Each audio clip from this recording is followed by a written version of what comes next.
Yeah. Is the Blackstone Legion just expanding this time, without taking any combat action? I don't know, but I heard that heavy cold star, which the Blackstone Legion controls, is heading toward the Huanlin star cluster. Many people felt that since Gu Qijue had been silent for so long, he should be planning a major move this time. Unexpectedly, this time it turned out to be all thunder and no rain. After releasing the news of the Blackstone Legion's expansion, there was no further activity. However, some careful observers noticed that Gu Qijue's deputy, Han Yiming, had taken some action. No one knew what Han Yiming was trying to do, but he was transporting populations to the Huanlin star cluster in various ways. Gradually, starships from all parts of the Star Cluster Alliance, as well as from outside the Star Cluster Alliance, began heading towards the Huanlin star cluster. As for the remnants of the Huanlin star cluster who had been hiding everywhere, they also returned to their homeland one after another. Every day that passed, the population of the Huanlin star cluster increased. The people of the Star Cluster Alliance were not very interested in matters of development and construction, since Gu Qijue and Han Yiming were focused on infrastructure construction these days. The public's attention toward them naturally faded. Over the next period, the popularity of the Blackstone Legion also rapidly declined. More and more emerging legions continuously appeared. Many commanders were constantly rising to prominence, although Gu Qijue was the brightest star among E-rank commanders. However, as time went on, a large number of rising stars appeared and began competing with him for glory. Not only that, but as the war continued to develop, the membership of the Star Cluster Alliance also increased. Many Star Cluster-level civilizations that felt threatened quickly joined the Star Cluster Alliance at this time. One event, in particular, caused the Star Cluster Alliance to transform into the Silver Flame Star Cluster Alliance. This event was the God Yao of the Silver Flame Star Cluster Alliance breaking through to become an A-rank cosmic-level warrior. As soon as the news of his breakthrough spread, the Klein people, who had occupied part of the Silver Flame Superstar Cluster Civilization's star domain, immediately fled. The status of the Silver Flame Superstar Cluster Civilization was also completely solidified. Currently, the Silver Flame Star Cluster Alliance already had more than 80 members. These 80-plus Star Cluster-level civilizations all saw a large number of elites emerge. It was like how, after the death of Lu Bu, everyone claimed to possess the bravery of Lu Bu. Gu Qijue's prolonged absence from the Star Cluster Alliance battlefield allowed his position to be taken by numerous rising stars. For example, Prince Linking of the Silver Flame Super Star Cluster Alliance and his Silver Legion were the first to achieve renown equal to Gu Qijue and the Blackstone Legion. Prince Linking and Gu Qijue were referred to as the Alliance's twin pillars of the new generation. Afterward, Zhao Yingxing, the commander of the Redstone Legion of the Vermilion Bird Star Cluster Civilization, was called Little Gu Qijue. This was still because Gu Qijue's lingering prestige remained, and all parties were relatively polite. But after seeing that Gu Qijue continued to show no response, all sorts of monsters and demons emerged. For instance, Commander Pang Long of the Purple Dragon Star Cluster Civilization claimed that his ability was no less than Gu Qijue's. In the subsequent Alliance Top 100 Commanders list, Gu Qijue's ranking was also very low. This made everyone realize that the era of Gu Qijue and the Blackstone Legion had come to an end. No man can be perpetually successful, just as no flower can bloom for 1,000 days. This was, of course, a perfectly normal occurrence. Gu Qijue was completely unaware of the shifting tides outside. He was wholeheartedly focused on improving his own strength this time. All his energy stones were completely depleted during this cultivation process. The massive amount of resources not only allowed his strength to rise to D-rank cosmic level, but also completely solidified his position at D-rank cosmic level. His strength was already the greatest among some of the weaker star cluster level civilizations. In his normal state, he was at the early stage of D-rank cosmic level. In the second, semi-dragon transformation form, he possessed the strength of D-rank cosmic level peak. In the third, full dragon transformation form, he possessed C-rank cosmic level strength. Upon entering the fourth form, the blood dragon god state, his strength could reach the peak of C-rank cosmic level. However, as his rank increased, the duration he could sustain higher ranks was decreasing sharply.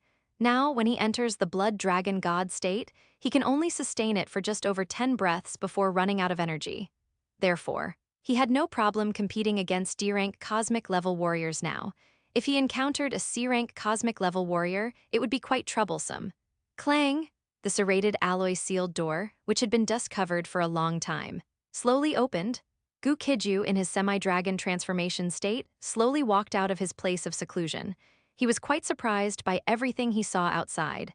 Han Yiming and the people outside were equally surprised. Even shocked when they saw him, Han Yiming spoke a little excited and a little incredulous. Brother Gu, is your current strength D-rank cosmic level peak? 369, submit the formal application, organize the highest level meeting, after Han Yiming asked. Gu Qijue nodded with certainty. In his second combat form, his current strength was indeed at the D-rank cosmic level peak. Receiving Gu Qijue's affirmative answer, Han Yiming was both surprised and delighted. With Gu Qijue possessing such strength, it meant that the Infinite Empire could now become a star cluster level force. For the Infinite Empire to become a star cluster level force, Gu Qijue only needed to display his powerful D-rank cosmic level strength. After that, once it gained recognition from the surrounding star cluster level civilizations, the Infinite Empire would truly be considered a star cluster level force. Currently, under the leadership of the Silver Flame Super Star Cluster Civilization, over 80 star cluster level civilizations have joined the Silver Flame Star Cluster Alliance. If Gu Qijue's Infinite Empire could directly gain recognition from the Star Cluster Alliance, it could become a star cluster-level civilization. After pondering for a moment, Han Yiming looked at Gu Qijue and continued to ask, Brother Gu, are you ready to reveal your strength now and let the Infinite Empire become a star cluster-level force? Gu Qijue hadn't fully made up his mind on this question. He immediately asked, what is the situation in the Huanlin Star Cluster now? Han Yiming immediately replied, the Huanlin Star Cluster has now entered a recovery phase. A large number of Huanlin Star Cluster refugees are rushing back from various places. On the battlefield between the Star Cluster Alliance and the Klein people, many people affected by the war are continuously heading to the Huanlin Star Cluster. Within the Star Cluster Alliance, there are also people interested in the Huanlin Star Cluster, arriving continuously. In terms of population, the Huanlin Star Cluster still has a huge gap compared to other Star Cluster-level civilizations, but the combat capability and technological strength of the Huanlin Star Cluster are already superior to many weaker Star Cluster-level civilizations. Han Yiming was ambitious. Such a person, given the opportunity, would spread his wings and soar for thousands of miles. He assisted Gu Qijue not to dominate among galaxy-level civilizations with Gu Qijue, but to make Gu Qijue the leader of a star cluster-level civilization. Thus, he would gain the merit of assisting a dragon, and this was just the beginning. In the future, he would continue to assist Gu Qijue in making the star cluster-level force Gu Qijue established dominate among star cluster-level civilizations. As for his ultimate goal, it was to assist Gu Qijue in creating a super star cluster-level civilization. Han Yiming would not say these words to Gu Qijue, because before this grand blueprint truly became a reality, saying more would be pointless. In the beginning, Han Yiming wanted to do these things himself, and he had enough confidence to establish a star cluster-level civilization through long-term struggle. However, after observing Gu Qijue for a sufficient period, Han Yiming discovered that if he worked alone, his development speed would be slow and his future potential would be very limited. If he assisted Gu Qijue, his talents and Gu Qijue's advantages could be utilized to a greater extent. As far as he knew, Gu Qijue also had some confidence and talents within the Infinite Empire. But so far, he hadn't found anyone whose abilities could compare to his own. Once the Infinite Empire truly developed, he wouldn't dare to claim the number 2 position, but a seat in the top 5 was likely. While listening to Han Yiming's report, Gu Qijue was also using the Infinite Engine to analyze the current situation of the Huanlin Star Cluster and the Infinite Empire. After fully understanding the situations of both the Huanlin Star Cluster and the Infinite Empire, he nodded and said to Han Yiming, good. In that case, formally apply to the Star Cluster Alliance to register as a Star Cluster level force. Additionally, I now formally appoint you as Vice Head of State of the Infinite Empire. What do you think? The Infinite Empire had 3 Vice Heads of State, Gu Qijue, Jai Tianyu, and Zai Ling. With Han Yiming, that would be 4. The talents of Gu Qijue, Jai Tianyu, and Zai Ling were merely at the level of Cao Can, while Han Yiming's talent reached the heights of Xiao He and Li Shancheng. Appointing him as Vice Head of State of the Infinite Empire presented no problems. The only question was whether Han Yiming was willing to accept the appointment.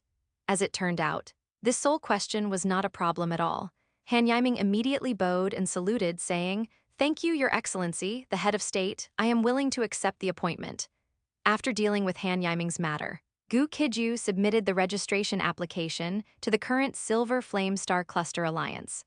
Although the Silver Flame Star Cluster Alliance was currently engaged in fierce battle with the Klein people, a faction applying to register as a Star Cluster level force was still no small matter. The members of the Silver Flame Star Cluster Alliance would not have expected Gu Qijue to make such a significant move after a period of quiet. For his application, the Silver Flame Star Cluster Alliance prepared to send an evaluation team to conduct a comprehensive assessment of the Infinite Empire's population, technology, strength, and other aspects. If the comprehensive assessment passed, the Infinite Empire could become a Star Cluster level force. The Infinite Empire was 100% capable of passing the Silver Flame Star Cluster Alliance's evaluation. At this point, Gu Qijue summoned all the high-ranking officials of the Infinite Empire from the Crystal Clan Universe Remnant. In the future, the Crystal Clan Universe Remnant would continue to develop and build. The external Huenlin Star Cluster also needed to continue its development and construction. Huenlin Star Cluster, Infinite Empire Highest Council Hall. This Highest Council Hall was originally the command center of the Blackstone Legion. However, it was converted into the Highest Council Hall while Gu Qijue was in seclusion breaking through.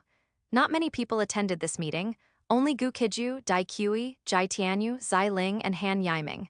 Before the meeting began, Gu Qijue first showed the four some documents. These documents basically represented the Infinite Empire's publicly available assets. Although these four were all vice heads of state of the Infinite Empire, they truly didn't know how much wealth the Infinite Empire possessed before. It wasn't because they were incompetent, but because many things were previously kept confidential. Aside from Gu Qijue, no one else knew.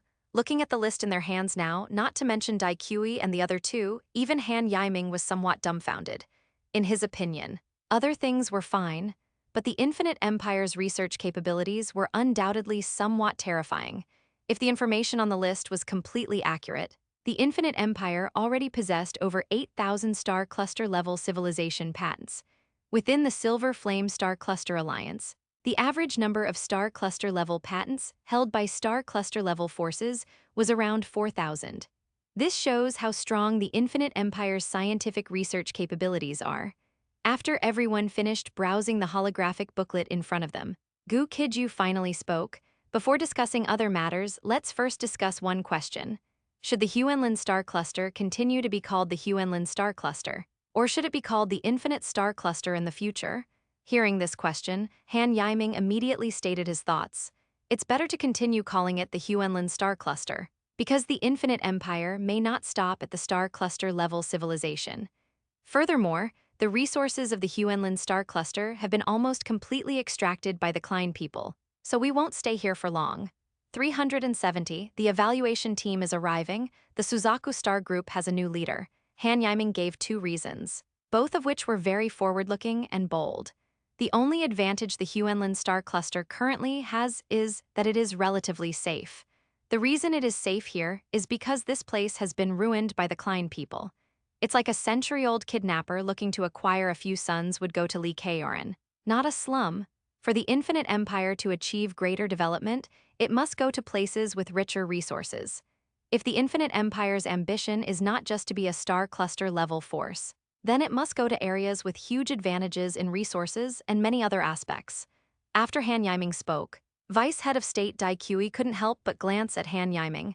He now understood why Han Yiming was able to overtake others. This person, like Gu Qijue, is completely unable to be content with the status quo.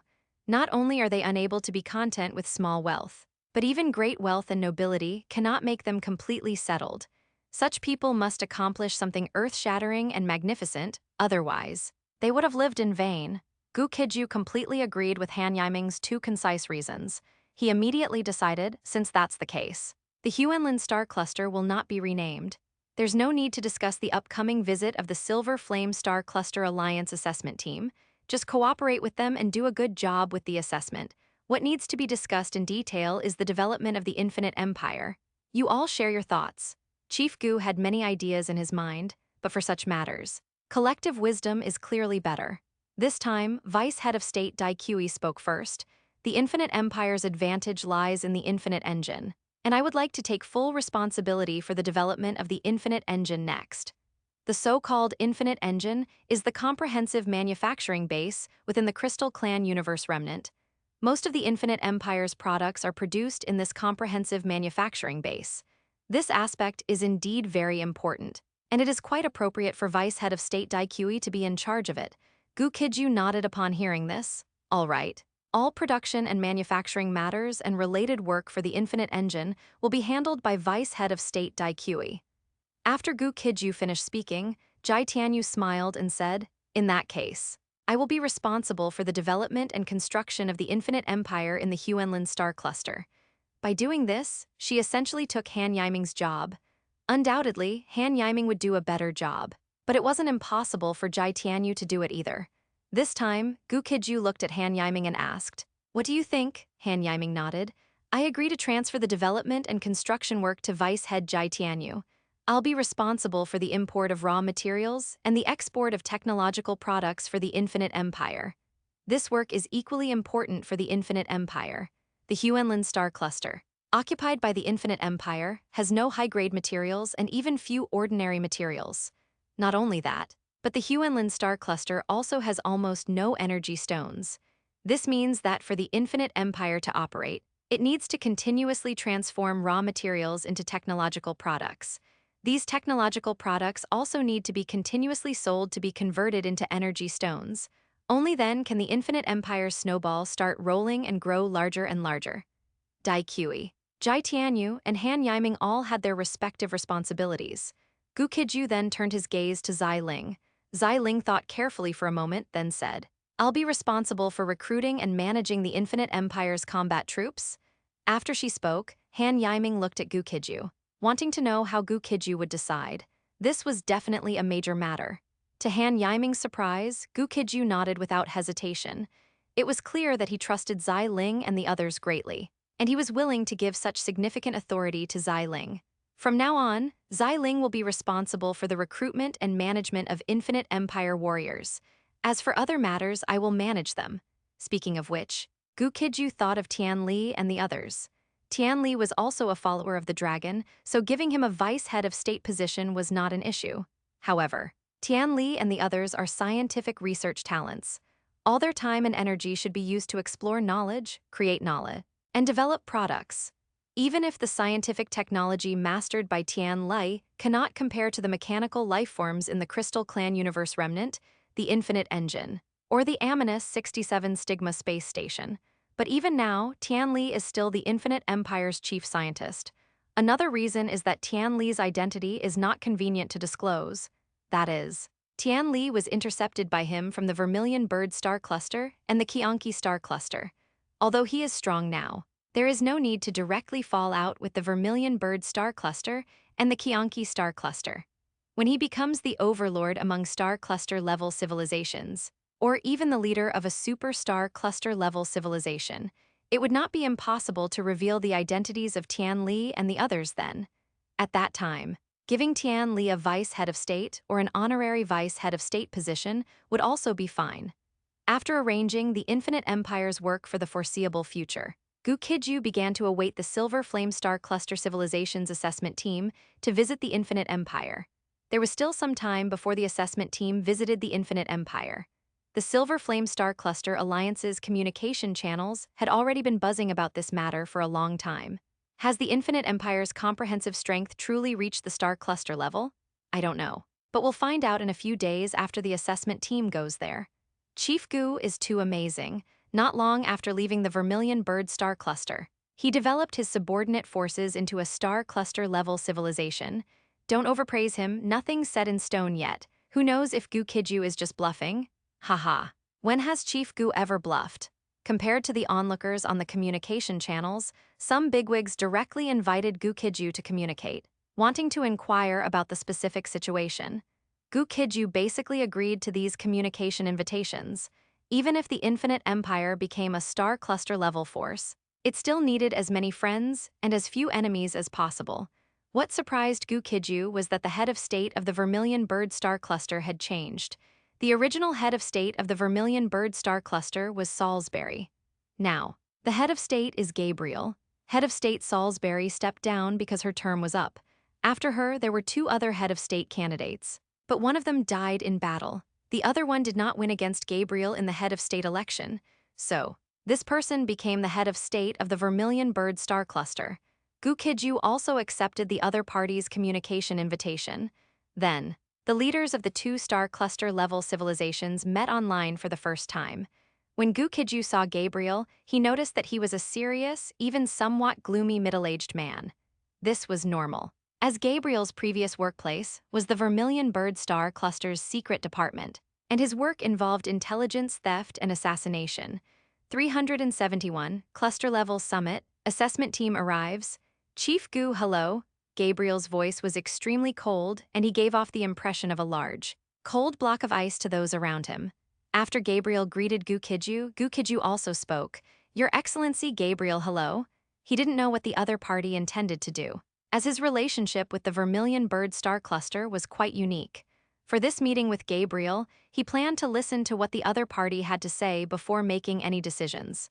However, to Gu Qijue's surprise, after their mutual greetings, they fell into a brief silence. Gu Qijue was waiting for the other party to speak, while Gabriel was carefully observing Gu Qijue. After a short silence, Gabriel spoke again. Chief Gu, what is your opinion of the Vermilion Bird Star Cluster? As he asked, his gaze was fixed intently on Gu Qijue. Gabriel, who came from the assassination and intelligence departments, was fully aware of the friction between Gu Qijue and the Vermilion Bird Star Cluster. The plan Gu Qijue initially proposed to go to the Huanlin Star Cluster would have greatly benefited Gu Qijue, while having only a slight negative impact on the Vermilion Bird Star Cluster. Given the Vermilion Bird Star Cluster's size, that level of loss was completely acceptable. However, at the time, the high-level decision-makers of the Vermilion Bird Star Cluster had sabotaged the matter, preventing Gu Qijue from gaining the benefits he deserved as planned. Although Gu Qijue put in a lot of effort, the Infinite Empire has now become a star cluster civilization. But if the Vermilion Bird Star Cluster hadn't obstructed Gu Qijue back then, Gu Qijue would have owed the Vermilion Bird Star Cluster a favor. Unfortunately, in this world, there is no if option for things that have already happened. What the Vermilion Bird Star Cluster needs to do now is bear the consequences. Head of State Salisbury's term has ended, and Gabriel has become the chess player of the Vermilion Bird Star Cluster. How this grand game of the Vermilion Bird Star Cluster will proceed largely depends on Gabriel's will. After the new head of state of the Vermilion Bird Star Cluster inquired, Gu Qijue spoke unhurriedly. Most of the warriors from me and the Blackstone Legion originated from the Vermilion Bird Star Cluster. In my opinion, the Vermilion Bird Star Cluster and the Infinite Empire should be allies who watch out for each other. If he only wanted to dominate among star cluster-level civilizations, then naturally he wouldn't need a grand vision. The Vermilion Bird Star Cluster dared to ruin his plans back then, so he could certainly show them a bit of color now. However, he wasn't aiming to dominate star cluster-level civilizations, but to become the master of super star cluster civilizations. Thus, there was no need to get entangled with the Vermilion Bird Star Cluster over these fundamentally insignificant matters. Perhaps Gabriel, standing opposite him, would one day become his capable general. Gu Qijue's answer this time indeed surprised Gabriel greatly. It was already a foregone conclusion that the Infinite Empire would become a star cluster-level force. As fellow star cluster-level forces, the Vermilion Bird Star Cluster naturally hoped the Infinite Empire would be their friend, not their enemy. Gabriel had originally thought this would be a difficult matter. He never expected Gu Qijue's magnanimity to be beyond his imagination. Since Gu Qijue was willing to maintain friendship with the Vermilion Bird Star Cluster, Gabriel naturally had no other issues. Since it was their first interaction, they didn't discuss much this time. At the end of the meeting, Gabriel labeled Gu Qijue as generous. Gu Qijue, on the other hand, labeled Gabriel as gloomy. The new head of state of the Vermilion Bird Star Cluster was a gloomy individual with deep schemes, very difficult to deal with. A few days later, the assessment team from the Silver Flame Star Cluster Alliance also arrived at Heavy Cold Star. The core area of the Heavy Cold Star base is where the Infinite Empire's main headquarters is located. The Infinite Empire now has two main headquarters, one overt and one covert. The overt one is this location. As for the covert headquarters, it is located within the Crystal Clan Universe Remnant, with Vice Head of State Gu Qijue responsible for its development and construction. The head of this Silver Flame Star Cluster Assessment Team is Commander Bai Qin. Today's Silver Flame Star Cluster Alliance has a dedicated Alliance Army. This Alliance Army is an elite force jointly established by over 80 Star Cluster Alliances. The Alliance Army numbers around 10 billion, divided into 100 combat units with over 100 commanders. That Bai Qin could stand out and become one of them shows she is no ordinary person. When Gu Qijue spoke with Gabriel not long ago, he saw the first block of ice. This time, seeing Commander Bai Qin, he saw the second block of ice. Upon seeing Gu Qijue, Bai Qin spoke solemnly, "Commander Gu, hello, I am Bai Qin, the head of the assessment team. This Silver Flame Star Cluster Alliance assessment team will conduct a strict assessment of the Infinite Empire, and I hope for your support." Gu Qijue nodded slightly upon hearing this. "No problem." After he nodded, Bai Qin immediately instructed those around her, "The assessment of the Infinite Empire begins now. From now on, the assessment team will be divided into Group A and Group B. All assessment items need to be assessed separately by Group A and Group B. Finally, report your assessment results to me." The assessment team members had originally just wanted to go through the motions, but they didn't expect Bai Qin to be so strict. Her intention to do this would undoubtedly offend Gu Qijue. If all matters were reviewed according to the highest standards, they would obtain a large amount of intelligence related to the Infinite Empire. Gu Qijue's eyes flickered slightly, but he said nothing more. In the past, becoming a star cluster level force did not require assessment by an assessment team. It was like a person with 100 million in cash. No one needed to acknowledge it for him to be worth over 100 million. As the other members of the assessment team began their work, Bai Qin looked at Gu Qijue and said, "Commander Gu, your strength will also need to be assessed next." Gu Qijue nodded, understood. After a brief moment of thought, he had already figured out some issues. The Silver Flame Super Star Cluster Civilization, or rather, the few giants among the Star Cluster civilizations, wanted to control the basic situation of their other members. Next, it was likely that other Star Cluster-level civilizations would also be visited by assessment teams, to see if any Star Cluster-level civilizations did not meet the Star Cluster-level standard in overall strength. Of course, checking the overall strength of the Star Cluster was just a pretext. The main purpose was to gather intelligence. Bai Qin didn't know that Gu Qijue had already thought of many things, even if she knew. It didn't matter, she was merely following orders. Bai Qin, with an icy expression, said to Gu Qijue, "Commander Gu, if your secret technique cannot be maintained for more than 4 hours, please deactivate it now." Gu Qijue's second combat form, the half-dragon transformation, was a secret technique, and this was no longer a secret. But Bai Qin didn't want to know how strong Gu Qijue was after using the secret technique right now. She only wanted to know Gu Qijue's true strength. 372, godlike state, advanced energy shield. Gu Qijue smiled this time and said something that Bai Qin did not expect. He said casually, "My current state can be maintained indefinitely." Bai Qin was greatly surprised by this. Really? Although there was a lot of intelligence suggesting that Gu Qijue could maintain this state for a long time, Bai Qin had always thought it was a rumor. Who would have thought that Gu Qijue could actually maintain this form indefinitely? This was an extraordinary ability. Just like how ordinary people have a period of time each day when they are in excellent condition, energetic, active in thought, and full of vigor. However, it is impossible to maintain such a state for an entire day. Yet, Gu Qijue could continuously maintain this full-power combat form, which naturally greatly surprised Bai Qin. After a moment of surprise, Bai Qin said, "May I spar with Commander Gu?" Gu Qijue was slightly surprised that Bai Qin wanted to assess his strength in this way, but he did not refuse. He also needed to stretch his muscles. "All right, let's spar outside Heavy Cold Star." Although Heavy Cold Star is extremely sturdy, even D-rank cosmic-level experts fighting on it would be fine. But Gu Qijue did not want Bai Qin to know that Heavy Cold Star possessed such strong defensive capabilities. Gu Qijue's previous speculation was also entirely correct. Bai Qin's purpose in coming this time was to gather as much intelligence on the Infinite Empire as possible. The Silver Flame Super Star Cluster Civilization, at its peak, was after all a universe-level civilization.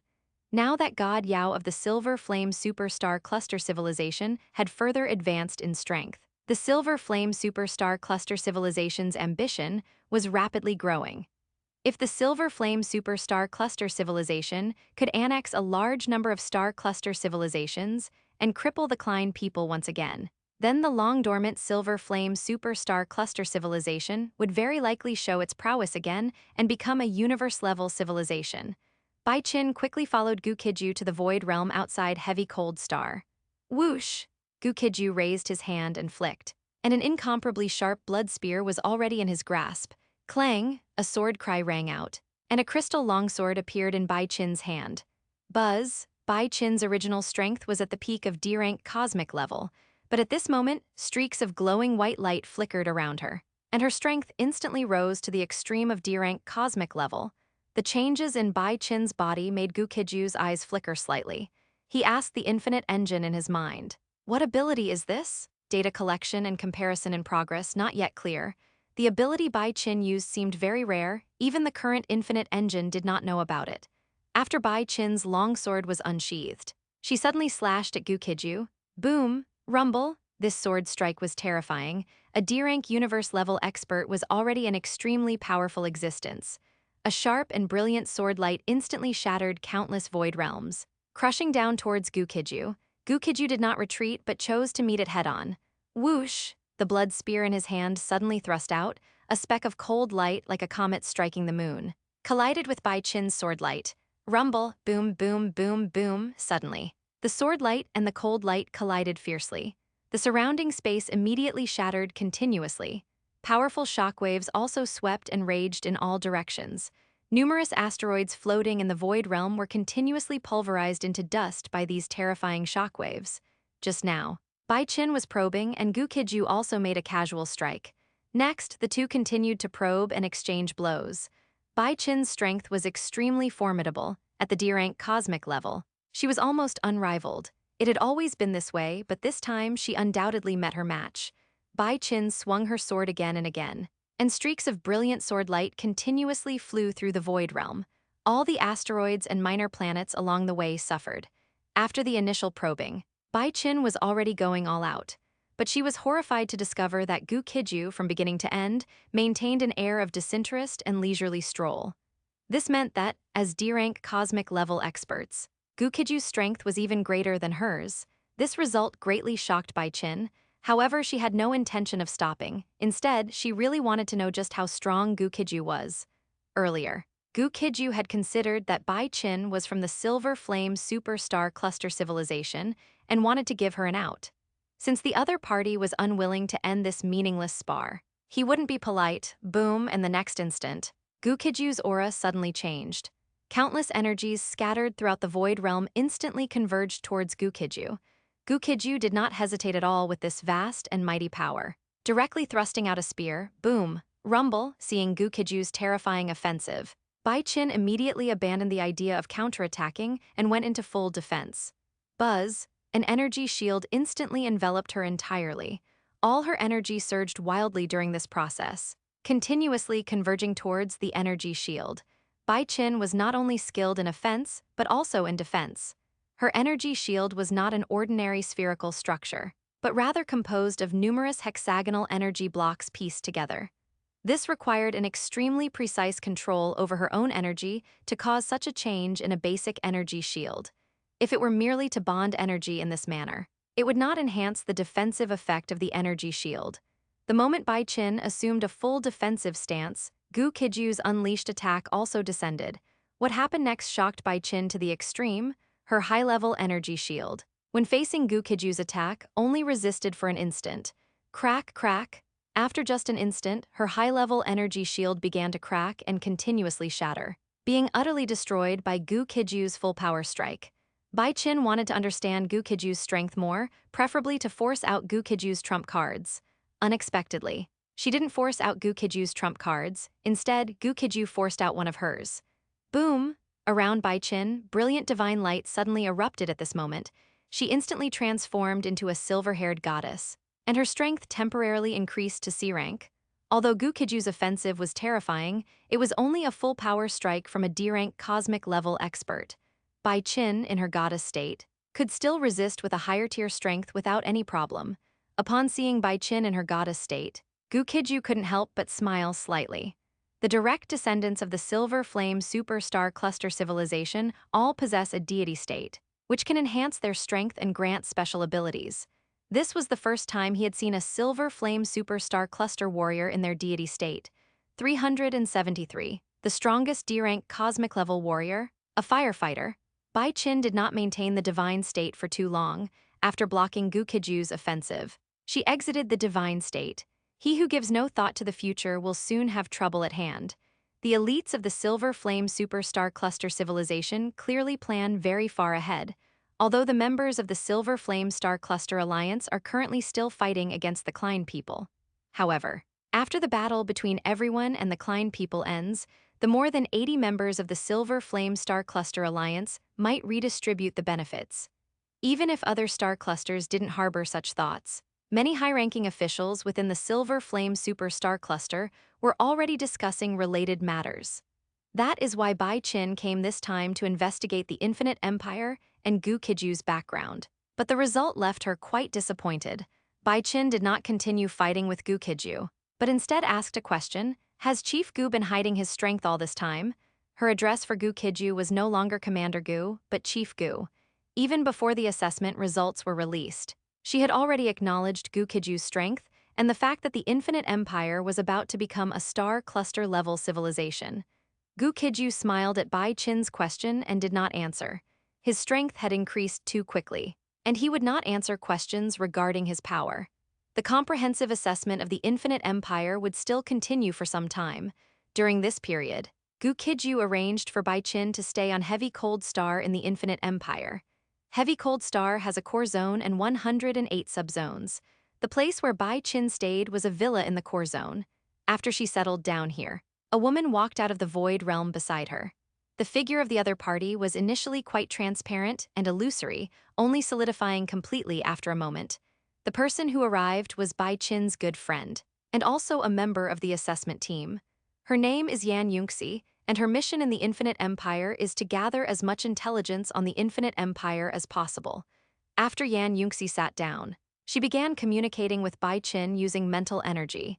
Yan Yunxi asked, "How are things on your end? Is Gu Qijue a D-rank universe-level expert?" Bai Qin was extremely cold and taciturn at other times, but when facing this good friend, she was willing to speak a little more. At this moment, Bai Qin said using mental energy, "Why don't you take a guess?" Upon hearing this, Yan Yunxi began to think seriously. After a moment, she said uncertainly, "Gu Qijue's strength is comparable to yours." This was already a very high evaluation. Among the D-rank cosmic level, Bai Qin rarely met a match.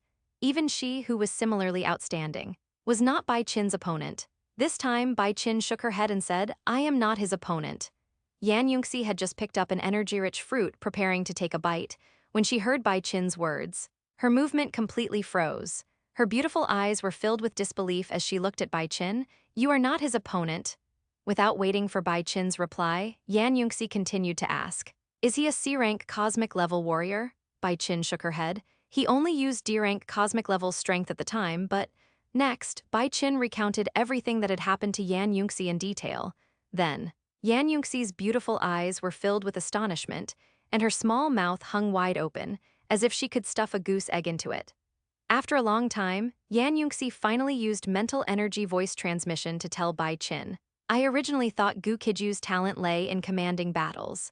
I never expected his personal strength to be so formidable. According to your description, he is practically in a state of sweeping invincibility among D-rank cosmic-level warriors, isn't he?" Bai Qin thought for a moment and replied using mental energy voice transmission. "Not necessarily sweeping invincibility, but close enough. But I don't know if he was hiding his strength or if there's some other reason. However, it is already a certainty that the Infinite Empire will become a star cluster-level power." After Bai Qin finished speaking, Yan Yunxi asked using mental energy voice transmission, "What do you think the higher-ups will do to deal with him?" The Silver Flame Superstar Cluster only has two attitudes toward other star cluster civilizations: incorporation and recruitment, or complete eradication. Many star cluster-level civilizations in the Silver Flame Star Cluster Alliance will either have to submit to the Silver Flame Superstar Cluster in the future or be completely destroyed. Bai Qin had also considered Yan Yunxi's question. After Yan Yunxi asked, she replied without hesitation, Unless something unexpected happens, the higher-ups will likely try to eliminate him. To the higher-ups, he should be considered an extremely destabilizing factor. Infinite Empire. Chief Executive Hall. Gu Qijue did not know that even though the Great War with the Klein people had not yet ended, the Silver Flame Superstar Cluster civilization was already plotting to abandon after use. In the Chief Executive Hall, he used the Infinite Engine to analyze and compare the public data of the Infinite Empire and other star cluster civilizations. After analysis and comparison, the gap between the Infinite Empire and other star cluster-level civilizations was mainly in two areas: resources and population. A galaxy might contain 100 billion to 400 billion solar systems, or perhaps more or less. A star cluster-level civilization is composed of a large number of galaxies, so the total population of a star cluster-level civilization is immense. A single solar system might have 8 billion or even more inhabitants. The population of a single galaxy is already an astronomical figure, let alone the total population of a star cluster civilization. But the Infinite Empire is different. Even though the Infinite Empire has acquired a large number of Huenlin star cluster refugees and many war-torn refugees, the total population of the Infinite Empire is still not large. The average size of combat forces in other star cluster-level civilizations is over 500 billion. Gu Qijue was not overly concerned about the population of the Infinite Empire. As long as the Infinite Empire develops well, the population will increase steadily. What he needed to seriously consider right now was the issue of resources. There are two ways to acquire resources. One is fair trade, and the other is high-profit ventures. Han Yiming is already fully responsible for matters concerning fair trade. He needed to be responsible for these high-profit ventures, whether it was excavating the Golden Lion King ruins, searching for other stigma civilization bases, or seizing resources from the Klein people. Any method would work. While Gu Qijue was pondering these matters, a major event occurred at this moment.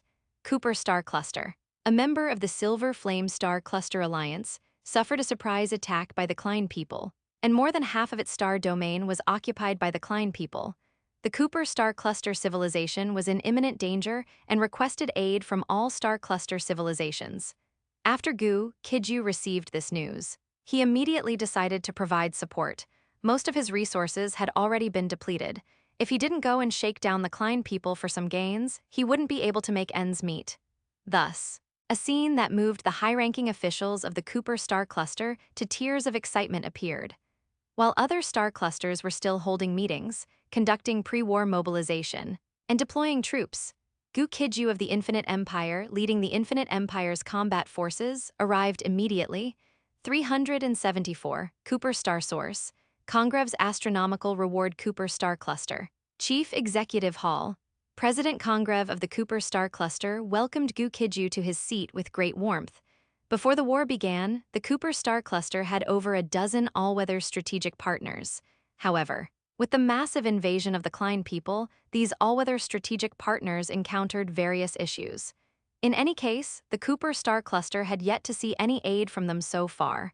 Under these circumstances, the fact that Gu Qijue was able to rush over immediately made everyone in the Cooper Star Cluster immensely grateful. After Gu Qijue was invited into the Chief Executive Hall, he spoke directly. Congrev had originally intended to exchange pleasantries with Gu Qijue, but since Gu Qijue was getting straight to the point, he decided to do the same. Congrev first let out a long sigh and then began to weep. Seeing this, Gu Qijue could only stare in astonishment. Clearly, not all heads of star cluster civilization were iron-blooded generals. This President Cangelifu, like Liu Bei, the Lord of Shu, would burst into tears and be unable to speak at the slightest provocation. The pot-bellied President Cangelifu was grieving like a 0.2-ton child, which meant that Manin, the Minister of War of the Cooper Star Cluster, had to explain the details to Gu Qijue. Before Manin, the real-time star map of the Cooper Star Cluster appeared. Pointing to the holographic star map, he said, Gu Qijue's gaze fell upon the holographic star map, and he immediately understood that the Cooper Star Cluster had reached a moment of critical survival. When he had set out earlier, the news he received was that half of the Cooper Star Cluster had been occupied. How much time had passed since then? 3/5 of the Cooper Star Cluster civilization's territory was already completely crimson. To call these areas combat zones was merely trying to save face. Apart from the front line, which was a mix of red and blue, any resistance in the other crimson areas was merely sporadic. In the grand scheme of things, it was less than a drop in the bucket. No wonder Congreve burst into tears after his sorrowful sigh. Not long ago, President Kanjalifu was likely eating hot pot and singing songs, only to turn around and find half his territory lost. Encountering such a situation, anyone in President Kanjalifu's position would likely burst into tears. After viewing the Cooper Star Cluster's holographic star map, Gu Qijue immediately asked, Manan, the Minister of War of the Cooper Star Cluster, also couldn't answer this question. How else could a war like this be fought? 3/5 of the Cooper Star Cluster's star domain had been lost in less than a day. This indicated that when the Klein people fully committed to dealing with a star cluster-level civilization, these civilizations were as fragile as eggs. The Vermilion Bird Star Cluster and the Qianqi Star Cluster were simply lucky. They received strong support from the Star Cluster Alliance as soon as the Klein people showed their hand. Therefore, even now, the Vermilion Bird Star Cluster remains rock solid, holding all battlefields. In the Chief Executive Hall, Congreve was still weeping uncontrollably. Unable to speak, Manan fell silent. Before the original Minister of War died in battle, he had been the Minister of Arts. Although the highest realm of combat command is called the Art of Command, he only understood art, not command. Not only had the Cooper Star Cluster's Minister of War died in battle, but almost all members of the Ministry of War had been wiped out. Fortunately, there was still one woman in the Chief Executive Hall. This woman was Diana, the Minister of Energy of the Cooper Star Cluster civilization. Seeing that both the head of state and the newly appointed Minister of War remained silent, she had no choice but to speak. Gu Qijue had passed the ball to Diana, but Diana executed a quick pass, sending the ball right back to Gu Qijue. She presented two options on the surface, but in reality, she gave the people of the Silver Flame Star Cluster Alliance two choices. Either fully support the Cooper Star Cluster so it can hold its ground, or the Cooper Star Cluster civilization runs away directly. And once the Klein people finish ravaging the Cooper Star Cluster, it will be the turn of other star clusters to suffer. After listening to Diana, Gu Qijue smiled and said, hearing this, Diana immediately grew anxious. As Diana finished speaking, Congreve, who had just been weeping, scolded after speaking. He wiped his tears and said to Gu Qijue, 100 million E-rank energy stones is equivalent to 1 million D-rank energy stone. The Cooper Star Source and the Cooper Crusaders are clearly extremely important to the Cooper Star Cluster. Otherwise, Congreve would never offer such a price. Gu Qijue pondered for a moment and said, when Congreve heard this, his expression immediately became very strange. He seriously replied, hearing this. Gu Qijue was left speechless and amused. He had thought this was some kind of special energy unique to the Cooper Star Cluster. Who would have thought that it was actually the next generation of the Cooper race? Hearing this result, Gu Qijue could only say, in the Chief Executive Hall, Congreve managed to suppress his laughter and continued talking with Gu Qijue. Manan and Diana, meanwhile, were struggling to hold back their laughter. When they had heard Gu Qijue's request just now, both of them had been inwardly amused. Any other item Gu Qijue took could serve some purpose. However, the Cooper Star Source could only be used by the Cooper race, making them useless for Gu Qijue. 375. Cooper's Crusade, the Steel Torrent is coming. The Silver Flame Star Cluster Alliance's support for the Cooper Star Cluster was somewhat slow. This, of course, had its reasons. While the Cooper Star Cluster was under attack by the Klein people, new battlefields also emerged in several other places. As time passed, the Klein people had enough power to open up numerous battlefields and fight simultaneously. For the people of the Star Cluster Alliance, this was definitely not good news. Support from other Star Cluster-level civilizations was late in coming. This only further highlighted how righteous and benevolent head of the Infinite Empire Gu Qijue was. Cooper Star Cluster Chief Executive Congreve, as well as Minister of Operations Manan and Minister of Resources Diana, all made a mental note of Gu Qijue. Who was the Cooper Star Cluster's true friend, or rather, who was most reliable in times of crisis, was now clear at a glance. Gu Qijue and the Blackstone Legion headed to the Cooper Star Source Station after accepting Congreve's commission. This place was crucial for the Cooper Star Cluster. The next generation of the Cooper Star Cluster was basically all in this location. While heading to the Cooper Star Source Station, Gu Qijue began to learn more about the Cooper Star Cluster. He quickly discovered that the Cooper Star Cluster's method of reproduction was very special. That is, A man from the Cooper star cluster and a woman from the Cooper star cluster simply needed to jointly inject energy into a Cooper star source crystal. After a period of time, this Cooper star source crystal would transform into a ball of light. New Cooper people would be nurtured within this ball of light. As Gu Qijue led 6,000 starships into the battlefield, the Cooper Crusaders were struggling to resist the Klein people's fierce assault. However, this was one of the two most heavily defended places in the Cooper star cluster, with a defense rank even higher than the Chief Executive Hall. If the surrounding star domain had not already fallen completely, the Cooper Crusaders here and the Cooper star source would not need to be relocated at all. Although the Cooper star source station was now surrounded, it remained very safe for the time being. On the contrary, other Cooper star cluster combat units heading to the Cooper star source station for support suffered extremely heavy casualties. When they broke through numerous blockades and entered the Cooper star source station, their battle losses were as high as 30% or even 60%. Inside the Cooper star source station, Prescott, the supreme commander of the Cooper Crusaders, calmly watched the countless fierce clashes happening in all directions. As the supreme commander of the Cooper star cluster's most elite combat unit, he had long reached the realm where he would not change color even if Mount Tai collapsed before him, nor blink if a deer sprang up to his left. If he hadn't remained composed and stood where everyone could see him, leisurely drinking coffee, some of the defenders would surely have fallen into panic. In important matters, one must remain calm. Panicking and acting haphazardly at the slightest trouble is merely the mark of mediocrity. Since Prescott joined the Cooper Crusaders, he had encountered countless dangers, but this time, it might be the most dangerous. Although he maintained sufficient composure and rationality, he still hadn't devised a perfect solution. Standing behind Prescott were a man and a woman, two generals of the Cooper Crusaders, Bruno and Stephanie. Others saw Prescott sitting leisurely, drinking coffee, and assumed he had everything under control, thus appearing very calm.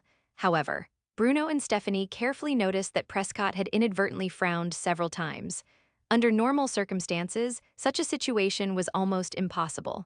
After a long while, Stephanie asked with a hint of nervousness, "Your Excellency, Commander, are we going to continue waiting for reinforcements here?" Prescott shook his head. "I have made a series of arrangements. We will transfer the Cooper star source to a safe zone at the most opportune moment. Currently, the warriors responsible for transferring the Cooper star source, the warriors responsible for protecting the transfer team, and the warriors responsible for the surprise attack are all in position. I am waiting for the most suitable moment. If there isn't one, I will act at a relatively suitable moment." After he finished speaking, Stephanie and Bruno realized what Prescott had been arranging earlier. However, the two clearly lacked Prescott's composure, and neither believed that a suitable combat opportunity would arise. To their surprise, Prescott continued to speak at this moment. "If conditions truly do not allow it, I will lead the Cooper Crusaders to fight to the death here." Under normal circumstances, a commander would not issue such an order. One plan is to break out, and another is to hold fast, which would prevent the combat units from completely firming their resolve and making a decisive commitment. However, Prescott's command style was precisely this. He always had backup plans. It's just that most of the time, he only stated the most ideal plan in his mind. This situation was extremely urgent and very special. Facing such a situation, he couldn't stick to just one plan. While Prescott, Stephanie, and Bruno were talking, the three suddenly saw a special combat unit enter this battlefield. This combat unit was led by a large number of mechanical golden lions, followed by 6,000 starships. Both the numerous mechanical golden lions and the starships behind them were different from other combat units. Their energy shields were extremely robust. Their attack methods were also very powerful. A cut above most Klein people, Prescott wasn't particularly concerned at first. After watching for a moment, his eyes suddenly shifted slightly. Bruno and Stephanie, however, spoke with some surprise. "It seems the Infinite Empire's reinforcements have arrived." Prescott nodded, then said, "The Infinite Empire's Blackstone Legion and mechanical golden lions are indeed very powerful. So far, there are 0 casualties, but I wonder why they're moving so fast." Upon hearing this, Bruno and Stephanie also noticed that the Blackstone Legion was advancing very quickly. They surged forward like a torrent of steel, moving swiftly and fiercely. The Klein people and numerous bioengineered entities obstructing their path were all crushed by the Blackstone Legion's overwhelming force. Gu Qijue did this, of course. to reduce battle losses. At this moment, both the mechanical Golden Lions and the starships were operating at full power. After several upgrades and modifications, the mechanical Golden Lions were extremely expensive to build. As for the Blackstone Legion's seasoned elites, they were even more precious. Even one casualty would require a significant amount of time to train a replacement. So, while other combat units suffered 30% or even 60% casualties to enter the Cooper Star Source Station, Gu Qijue and his mighty combat unit miraculously entered the Cooper Star Source Station with 0 casualties. 376. Laser Refraction Shield. Transfer Cooper Star Source.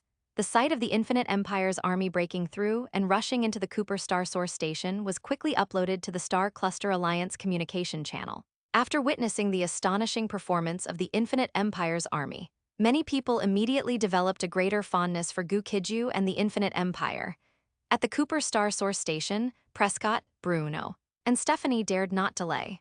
When Gu Qijue's Infinite Empire army appeared outside the energy shield, they immediately opened 9 windows, allowing the Infinite Empire army to enter quickly. Gu Qijue's figure soon appeared before Prescott. Seeing Gu Qijue, the 3 immediately stepped forward and bowed in salute. On behalf of the Cooper Star Cluster, we pay our highest respects to the head of the Infinite Empire, Lord Gu Qijue. If the Infinite Empire's army hadn't performed as they just did, Prescott and the others naturally wouldn't have been so polite. But after seeing the Infinite Empire's strength, they immediately understood that this was a powerful backer they needed to cling to. Gu Qijue nodded slightly, then said, "This area is unsafe. Prepare yourselves. You will follow the Infinite Empire combat troops when we break out later." Upon hearing this, Prescott immediately replied respectfully, "Your Excellency, Chief Gu. We have already prepared for evacuation and can leave at any time." Gu Qijue was stunned. In this operation, every minute he spent earned him 100 million E-rank energy stones. He had originally thought that Prescott and the others would need quite some time to prepare for evacuation. Who knew that Prescott was quite capable, had already made the correct judgment, and completed the evacuation preparations. Gu Qijue could only ask, "Are all the Cooper Star Source and all the Cooper Crusaders ready to evacuate?" Prescott nodded seriously, "Yes. Your Excellency, we have made full preparations for evacuation. Everyone, all Cooper Star Source, and all other materials that can be taken have been prepared accordingly. We can break out and evacuate at any time." After he spoke, Gu Qijue naturally couldn't delay any longer. He immediately said, "In that case, inform everyone to prepare for evacuation." Prescott nodded solemnly, "As you command, Your Excellency." Having said that, he quickly began making arrangements. As his orders were issued one by one, the Cooper Crusaders immediately began operating efficiently. Witnessing this scene, Gu Qijue couldn't help but regard Prescott highly. Without a doubt, this Prescott was definitely a talented individual. The nearly 100 million Cooper Crusaders acted in an orderly and systematic manner under his command. Even the other combat troops who had rushed over for support were given assignments. He commanded the troops like an orchestra conductor directing an orchestra. Although Gu Qijue really wanted to recruit Prescott, it was almost impossible for Prescott to switch sides. While Prescott was making his series of arrangements, Gu Qijue also made arrangements for the Blackstone Legion.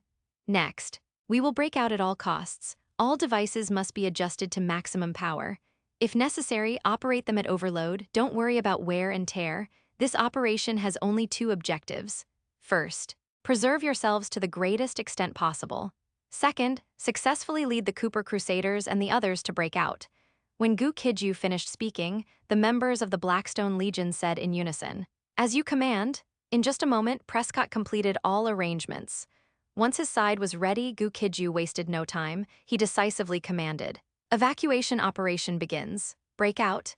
As soon as he finished speaking, the mechanical Golden Lions began operating at overload, regardless of energy consumption. The mechanical Golden Lions were completely bathed in golden energy, resembling small golden suns. They possessed extremely powerful energy, and when operating at overload, their method of attack was simple and brutal.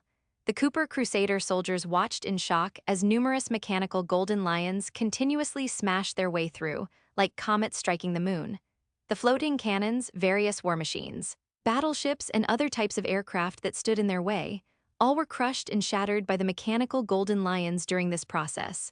However, an even more shocking scene followed. Buzz, the 6,000 starships of the Blackstone Legion began charging energy rapidly.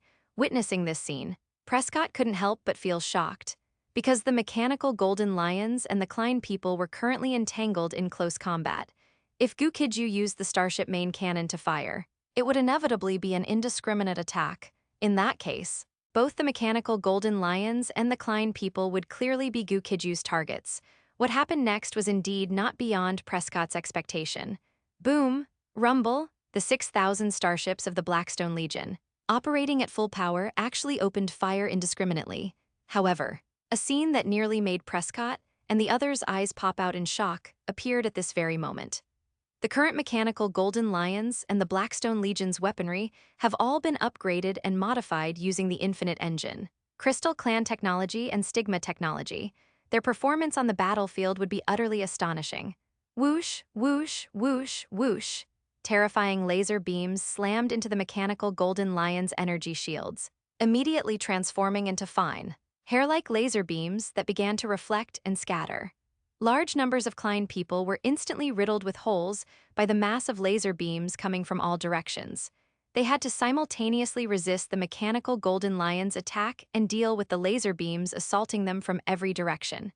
After killing a Klein person, these laser beams would often reflect 3 to 5 more times before their energy depleted and they slowly vanished. Such weaponry left not only the Cooper Star Cluster personnel, but even the Klein people dumbfounded. Although there had always been rumors that the Infinite Empire possessed some black technology.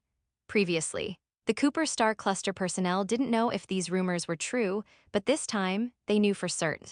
The rumors were absolutely true. Although the Infinite Empire did not have a large population, their technological strength was terrifying. The Klein people, unaware of the Blackstone Legion's true extent, were instantly caught off guard. At this moment, they could only retreat frantically, maintaining distance from the mechanical Golden Lions and the Blackstone fleet. From farther away, they began launching beyond visual range strikes against the Blackstone fleet. Boom, boom, boom, boom, rumble, overwhelming laser beams and a missile deluge rained down furiously in just a moment. Buzz, all starships of the Blackstone Legion instantly began energy resonance. Before the attack arrived, a massive blue transparent teardrop-shaped shield immediately enveloped the entire Blackstone Legion. The Blackstone Legion personnel, shielded like a massive barrier, blocked all incoming attacks completely. The Cooper Crusaders in the rear suffered casualties only from the Klein people who managed a breaching formation, but none from the artillery fire. 377 specially invited attendees, weapons cooperation agreement. When President Congreve offered Chief Gu the sky-high remuneration of 100 million E-rank energy stones per minute, he was under immense pressure. Not only was President Congreve under great pressure, but other members of the Cooper Star Cluster civilization also felt that the remuneration was too high. But there was no other way. Reinforcements from other star clusters were slow to arrive, and the Cooper Star source was too important to them. If the energy stones ran out, they could find a way to acquire more, but if the Cooper Star source fell into the hands of the Klein people, it would all be over. However, after seeing the performance of the Infinite Empire's combat forces on the battlefield, President Congreve realized that he had made a profit. Before President Congreve was a holographic miniature of the battlefield. On this holographic battlefield miniature, many situations on the front line could be seen. President Congreve, Minister Monin, and Minister Diana all clearly saw it. The Infinite Empire's combat forces displayed incredibly powerful fighting strength. Under the leadership of the Infinite Empire's combat forces, the Cooper Crusaders and other combat forces of the Cooper Star Cluster were successfully breaking through. Most of the situation here was synchronized to the Star Cluster Alliance communication channel. This was a requirement of the Silver Flame Star Cluster Alliance, with the aim of letting all parties know the situation on various battlefields. Since Chief Gu took command of the Blackstone Legion, he has often been the focus of attention from all parties. Many people could be said to have watched him ascend to his current height step by step, watching the Infinite Empire's combat forces shatter the Klein people's defensive formation with an unstoppable momentum. Everyone in the Star Cluster Alliance felt extremely shocked. They found it hard to imagine why the Infinite Empire had grown so quickly. Among them, the Vermilion Bird Star Cluster civilization was the most dumbfounded. The Infinite Empire originated from the Vermilion Bird Star Cluster, and they had more information on the Infinite Empire. It can still be clearly seen that the Infinite Empire was initially a civilization almost disconnected from the interstellar era. Only with the help of the Vermilion Bird Star Cluster's exploration fleet did it successfully connect with the interstellar era. At that time, although the Infinite Empire was a galaxy-level civilization, it was still among the weakest of the many galaxy-level immortal cultivation civilizations. Who would have thought that in the near future, that backward civilization from a remote region would advance triumphantly and become a star cluster-level civilization? From the intelligence gathered by all parties, the overall strength of the Infinite Empire is at the upper level among star cluster-level civilizations. While all parties were curious about the Infinite Empire's rise, Chief Gu had already returned with the Blackstone Legion and a large number of other legions. The entire rescue operation took approximately more than an hour. However, when Chief Gu led his army back, President Congreve of the Cooper Star Cluster still prepared 30 billion E-rank energy stones to greet him. The massive Emperor flagship docked at the starship berth. Then, the huge hatch slowly opened, and head of the Infinite Empire, Gu Qijue, emerged with a group of high-ranking officials from the Blackstone Legion. As soon as they appeared, they received a warm welcome from the people of the Cooper Star Cluster civilization. Chief Gu and his group, who led the Cooper Crusaders and other legions to successfully transfer the Cooper Star Source, were the heroes of the Cooper Star Cluster. President Congreve of the Cooper Star Cluster personally led a group of high-ranking officials to Chief Gu. Upon seeing Chief Gu, President Congreve spoke solemnly, "Your Excellency, Chief Gu, thank you for your assistance to the Cooper Star Cluster civilization. These 30 billion E-rank energy stones are a small token of gratitude from the Cooper Star Cluster civilization for your help this time." Chief Gu accepted the 30 billion remuneration without hesitation, and at the same time said, "Your Excellency, President Congreve, according to our previous agreement, 7 billion E-rank energy stones are my remuneration for this deployment. How about the Infinite Empire trading equivalent products with the Cooper Star Cluster for the remaining 23 billion E-rank energy stones?" While speaking, Chief Gu handed a beautifully crafted catalog of weapons and equipment to President Congreve. This action of his excited President Congreve, Minister Monin, Minister Diana, and the Supreme Commander of the Cooper Crusaders, Prescott even said, "Your Excellency, Chief Gu, I hope the Infinite Empire can allow the Cooper Star Cluster to purchase 100 billion E-rank energy stones worth of weapons and equipment." President Congreve also came to his senses at this moment and immediately said, "Chief Gu, the Cooper Star Cluster hopes to conclude a priority supply agreement with the Infinite Empire." President Congreve didn't care where the Infinite Empire's technology came from. He only knew that the many patents and technologies the Infinite Empire now possessed were all at a far superior level. Under such circumstances, if the Cooper Star Cluster could prioritize purchasing the Infinite Empire's weapons and equipment, it would be of great benefit to the Cooper Star Cluster civilization. After President Congreve made this request, Chief Gu readily agreed, "Yes, but there are quantity restrictions. We can discuss the specific terms later. Currently, the Cooper Star Cluster can prioritize urgent issues, and the Infinite Empire is willing to continue providing assistance to the Cooper Star Cluster." Chief Gu's words made the people of the Cooper Star Cluster have more goodwill towards him. The high-ranking officials of the Cooper Star Cluster were even more grateful to him. The Cooper Star Cluster indeed had many urgent matters to deal with at the moment. The verbal agreement reached between Chief Gu and Congreve was soon known to other members of the Star Cluster Alliance. Han Yiming, one of the vice heads of state of the Infinite Empire, soon received a communication invitation.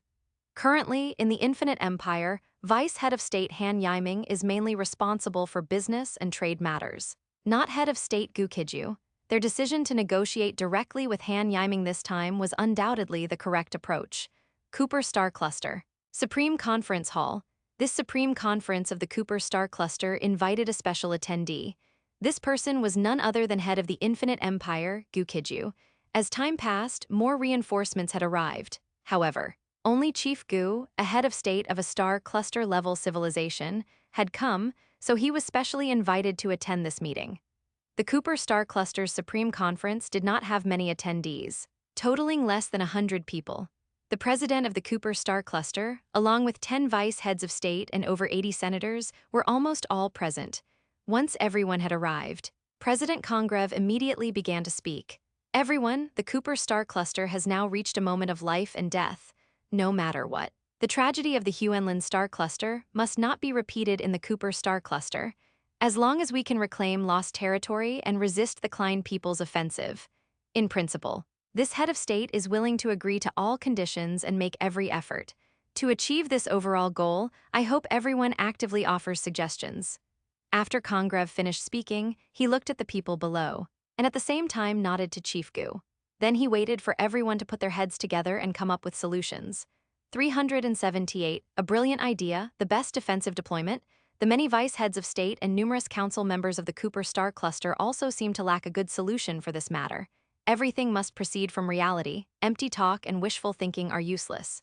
Given the current strength of the Cooper Star Cluster, the overall goal mentioned by President Gu Qijue is completely unrealistic. Everyone naturally knew that Your Excellency, the head of state's overall goal was impractical. But at this moment, no one could possibly suggest abandoning the lost territory or giving up on resisting the Klein people. Anyone who said such a thing would, to some extent, be considered a sinner of the Cooper Star Cluster. Although the situation was critical and the circumstances severe, they should not completely despair and give up, which would destabilize morale and affect fighting spirit.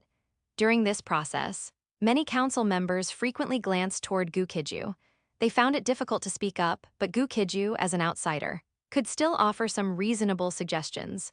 Although Chief Gu Qijue was excellent at commanding operations, he seemed unaware of everyone's predicament at this time and thus had no intention of offering assistance. The truth, of course, was not so. When everyone kept glancing over, Gu Qijue generally understood what they were thinking. Unfortunately, his thoughts differed from theirs. In fact, they aligned with President Gu Qijue's. President Gu Qijue's overall goal was certainly difficult. However, the first question to ask was not whether achieving the overall goal was difficult, but whether the overall goal itself was correct. If the overall goal was correct, then the question should be how to achieve it and to what extent that goal could be realized. Naturally, this kind of thinking conflicts with the interests of short-sighted politicians. A relatively awkward situation momentarily arose in the Supreme Conference Hall of the Cooper Star Cluster civilization. The Supreme Conference Hall, holding nearly 100 people, fell silent, with no one able to offer constructive advice. After a long silence, a council member requested to speak. Seeing this, President Gu Qijue breathed a sigh of relief, looked at the council member and said, "Council Member Su Huiran, please state your views." Su Huiran stood up, bowed respectfully to Congreve and Gu Qijue, and then spoke. If the Cooper Star Cluster wants to achieve the overall goal, it needs to be done in 3 steps. The first step is to concentrate all military forces and resources of the Cooper Star Cluster to form an unbreakable defensive posture. Block the Klein people's attack outside the defensive zone. The second step is to extensively seek support from the Star Cluster Alliance and attempt to launch a counterattack against the Klein people. The third step is to bide our time, conserve our strength, and wait for a turning point. The Cooper Star Cluster's combat capability is limited, without an extremely favorable opportunity. The Cooper Star Cluster cannot expel the Klein people. Su Huiran was undoubtedly knowledgeable, and his words were highly insightful. He neither opposed the head of state's overall strategic objective nor severely damaged the interests of the various interest groups within the Cooper Star Cluster. Furthermore, he did not equivocate.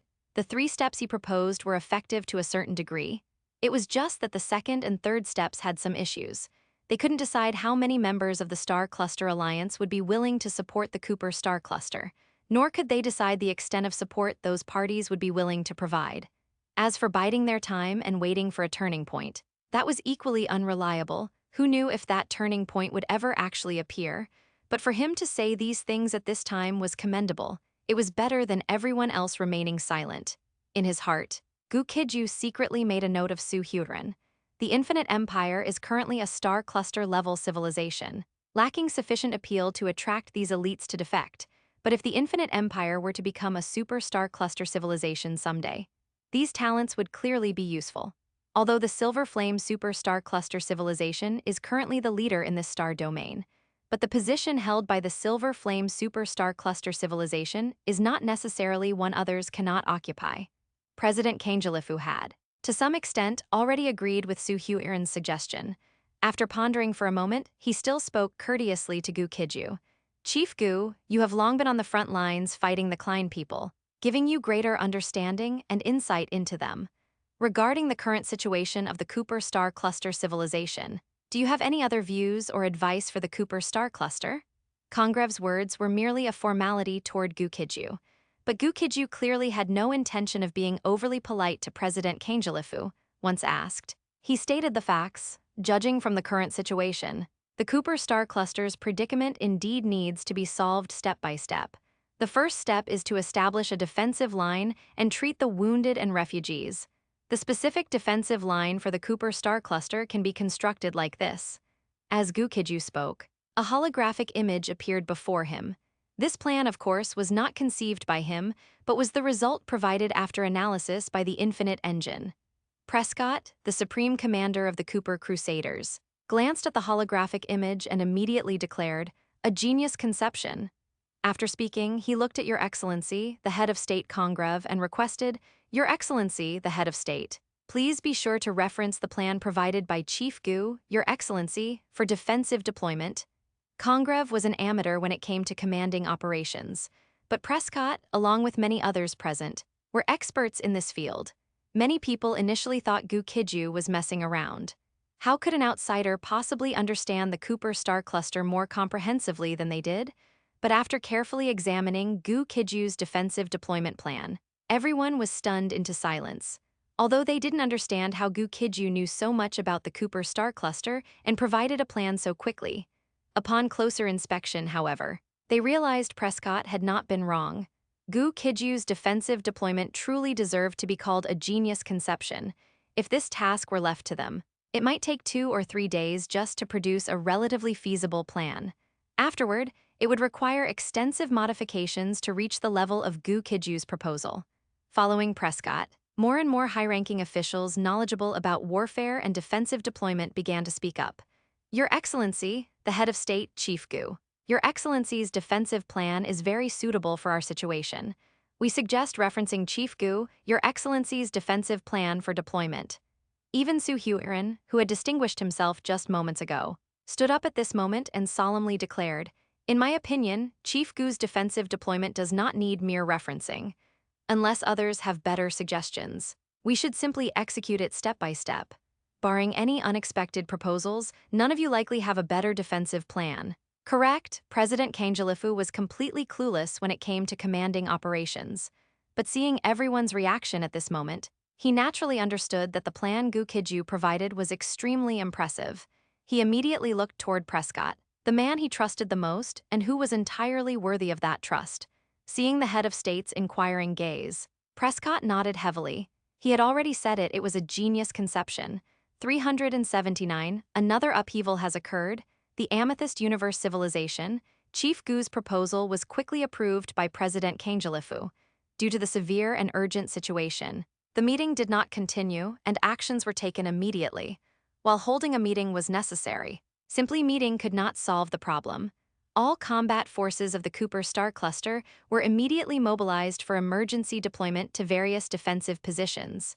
Gu Qijue was originally prepared to continue providing aid to the Cooper star cluster. However, at the same time the Cooper star cluster was attacked, a large number of Klein people also appeared near the Gu star cluster. The Infinite Empire and the Gu star cluster currently have the highest level of alliance. Since the Gu star cluster was in crisis, Gu Qijue could only lead the Infinite Empire's combat forces back. As Gu Qijue was about to leave, President Kanjalifu and Commander Prescott personally came to see him off. President Kanjalifu spoke with reluctance. "Chief Gu, if the situation in the Gu star cluster improves slightly, please provide more support to the Cooper star cluster." Gu Qijue nodded solemnly and said to Your Excellency, Congreve, "Your Excellency, Congreve, rest assured, the Infinite Empire's support for the Cooper star cluster will not be interrupted. A large number of weapons and equipment will be transported to the Cooper star cluster to support the operation. However, the Infinite Empire's combat forces need to return to defend. Currently, a large number of Klein people are gathering between the Gu star cluster, the Huenlin star cluster, and several other star clusters. The recent actions of the Klein people have been very frequent, and this is not normal. I also need to go back and investigate." Upon hearing this, Congreve nodded solemnly, remembering Gu Qijue's words.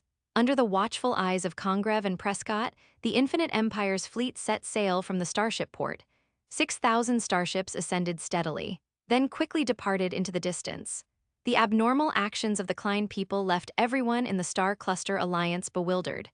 Neither the Gu star cluster nor other star cluster civilizations knew what the Klein people intended to do, but everyone dared not take it lightly. According to statistics, the Klein people deployed 1/20th of their forces in the battle against the Silver Flame superstar cluster civilization. This time, the Klein people gathered approximately 1/5 of their forces near the Gu star cluster. If the Klein people's target was the Gu star cluster or the Huenlin star cluster, then neither the Gu star cluster nor the infinite empire of the Huenlin star cluster could possibly resist. Their only option was to flee quickly. Just as Gu Qijue returned to the Huenlin star cluster with the infinite empire's combat forces, more specific intelligence was released. As soon as the Emperor starship landed, Han Yiming found Gu Qijue. "Your Excellency, the head of state, have you seen the latest intelligence?" Gu Qijue shook his head upon hearing this. He had been rushing along and was unaware of the new intelligence. He immediately asked, "Is there any reliable new intelligence?" Han Yiming nodded. "Your Excellency, the head of state, look." He presented a holographic star map of a battlefield to Gu Qijue. Gu Qijue glanced at it and was slightly surprised. "What is this?" After traveling in the cosmic star sea for so long, Gu Qijue was considered well-informed, but he really didn't know what was shown on the holographic star map. That thing resembled a giant amethyst diamond. This giant wasn't just dozens of times larger than an ordinary amethyst diamond, nor even larger than a sun. This giant was larger than a star domain controlled by a super-star cluster civilization. However, because this thing was in a stable subspace, others had never known of its existence before. Just like the Crystal Clan universe remnant, which is even larger than this amethyst diamond, it is also in a special space, and others are unaware of the Crystal Clan universe remnant's existence. After Gu Qijue inquired, Han Yiming truthfully said, "Your Excellency, the head of state, this is the Amethyst star realm of the Amethyst cosmic civilization. The Amethyst cosmic civilization was active 100 billion years ago." Gu Qijue was slightly surprised upon hearing this. Some relatively young universes might only be over 13 billion years old. The Amethyst cosmic civilization was a universe-level civilization 100 billion years ago. How terrifying must it be now? But the current situation was different from what Gu Qijue had imagined. Han Yiming continued. After less than 100 million years of prosperity, the Amethyst cosmic civilization rapidly declined and fell into decay. Then the Amethyst cosmic civilization also adopted some isolationist policies commonly used by surface civilizations, closing itself off from the world. The Amethyst cosmic civilization sealed the entire Amethyst star realm in a stable subspace. When we clashed with the Klein people, they were always watching from the sidelines. But for some unknown reason, the Klein people found this soft persimmon. Gu Qijue then interrupted Han Yiming. "Normally, a dying camel is still bigger than a horse. How did the Amethyst cosmic civilization become a soft persimmon?" After asking this question, Gu Qijue regretted it, because the Qing dynasty, during the prosperous Kangxi and Qianlong eras, was still a celestial empire. It was only in its late stage that it became a cash cow for the great powers. In this situation, it could only be said that a dying camel still had plenty of meat, enough to feed all the great powers. After Gu Qijue's inquiry, Han Yiming answered truthfully based on the available intelligence. It is said that the Amethyst cosmic civilization sealed off the Amethyst star realm more than 5 billion years ago. For the next 5 billion years, there were no wars. Gu Qijue understood without Han Yiming needing to continue. During the late Yuan and early Ming dynasties, after enjoying decades of comfort in the Central Plains, the Yuan dynasty's cavalry even forgot how to ride horses.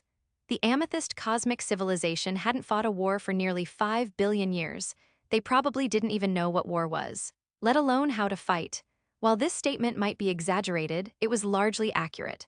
According to the Amethyst cosmic civilization's initial plan, after sealing the Amethyst star realm, they would enjoy eternal peace. As long as the universe had not reached its end, they could enjoy prosperity in the abundant Amethyst star realm. The resources possessed by the Amethyst star realm were sufficient for them to use until the end of the sacred Mark universe. As Han Yiming was reporting these developments to Gu Qijue, the latest news arrived. This latest news was visible to everyone in the Star Cluster Alliance, because this message was published by the Amethyst Cosmic Civilization on the Star Cluster Alliance's communication channel. The Amethyst Cosmic Civilization is willing to join the Star Cluster Alliance, to advance and retreat together with the Star Cluster Alliance, and to resist the Klein people. Currently, The Amethyst cosmic civilization has already abandoned one-fifth of the Amethyst star realm and entered a defensive posture. Anything obtained by anyone fighting in the Amethyst star realm will belong to that individual. As soon as this news broke, the entire Star Cluster Alliance went completely crazy. The wealth of the Amethyst cosmic civilization exceeded anyone's imagination. To put it simply, money and resources were everywhere. Even the resource density of the Cooper star cluster couldn't compare to that of the Amethyst cosmic civilization. 380. Magic crystal technology, an invitation from His Majesty the Southern Emperor. Gu Qijue had always been very interested in resources and high-level materials. After the Amethyst cosmic civilization requested aid, he led the Blackstone Legion to provide support. Upon arriving at the Amethyst star realm, Gu Qijue couldn't help but be shocked once more. The Amethyst star realm had a concentric circle structure, divided into an outer ring and an inner circle. The inner circle housed an incredibly massive Amethyst star city, while the outer ring was occupied by the Klein people. In this place, various resources were visible everywhere. Many low-level resources were ignored like trash. Even some mid-to-high-level resources received the same treatment. When the Eight-Nation Alliance invaded the Forbidden City, they burned everything they couldn't steal. The Klein people, facing resources they couldn't possibly steal, found they couldn't even burn them all. 10 billion years ago, the single-celled ancestors of many organisms in the Star Cluster Alliance might not have even appeared yet. At that time, the Amethyst civilization was already a universe-level civilization, so the resources they accumulated were unbelievably vast. There are top-tier tycoons who have never touched money and have no interest in it, and even higher-tier tycoons, like Emperor Xuantong during the late Qing dynasty, threw away many top treasures as trash because they had nowhere to store them. The rulers of the Amethyst cosmic civilization might be in a similar situation. The outer ring of the Amethyst Star City might just be where they dispose of their trash. When Gu Qijue led the Blackstone Legion members to this place, even they couldn't help but gasp in admiration, because where they stood, they could potentially step on D-rank or even C-rank energy stones.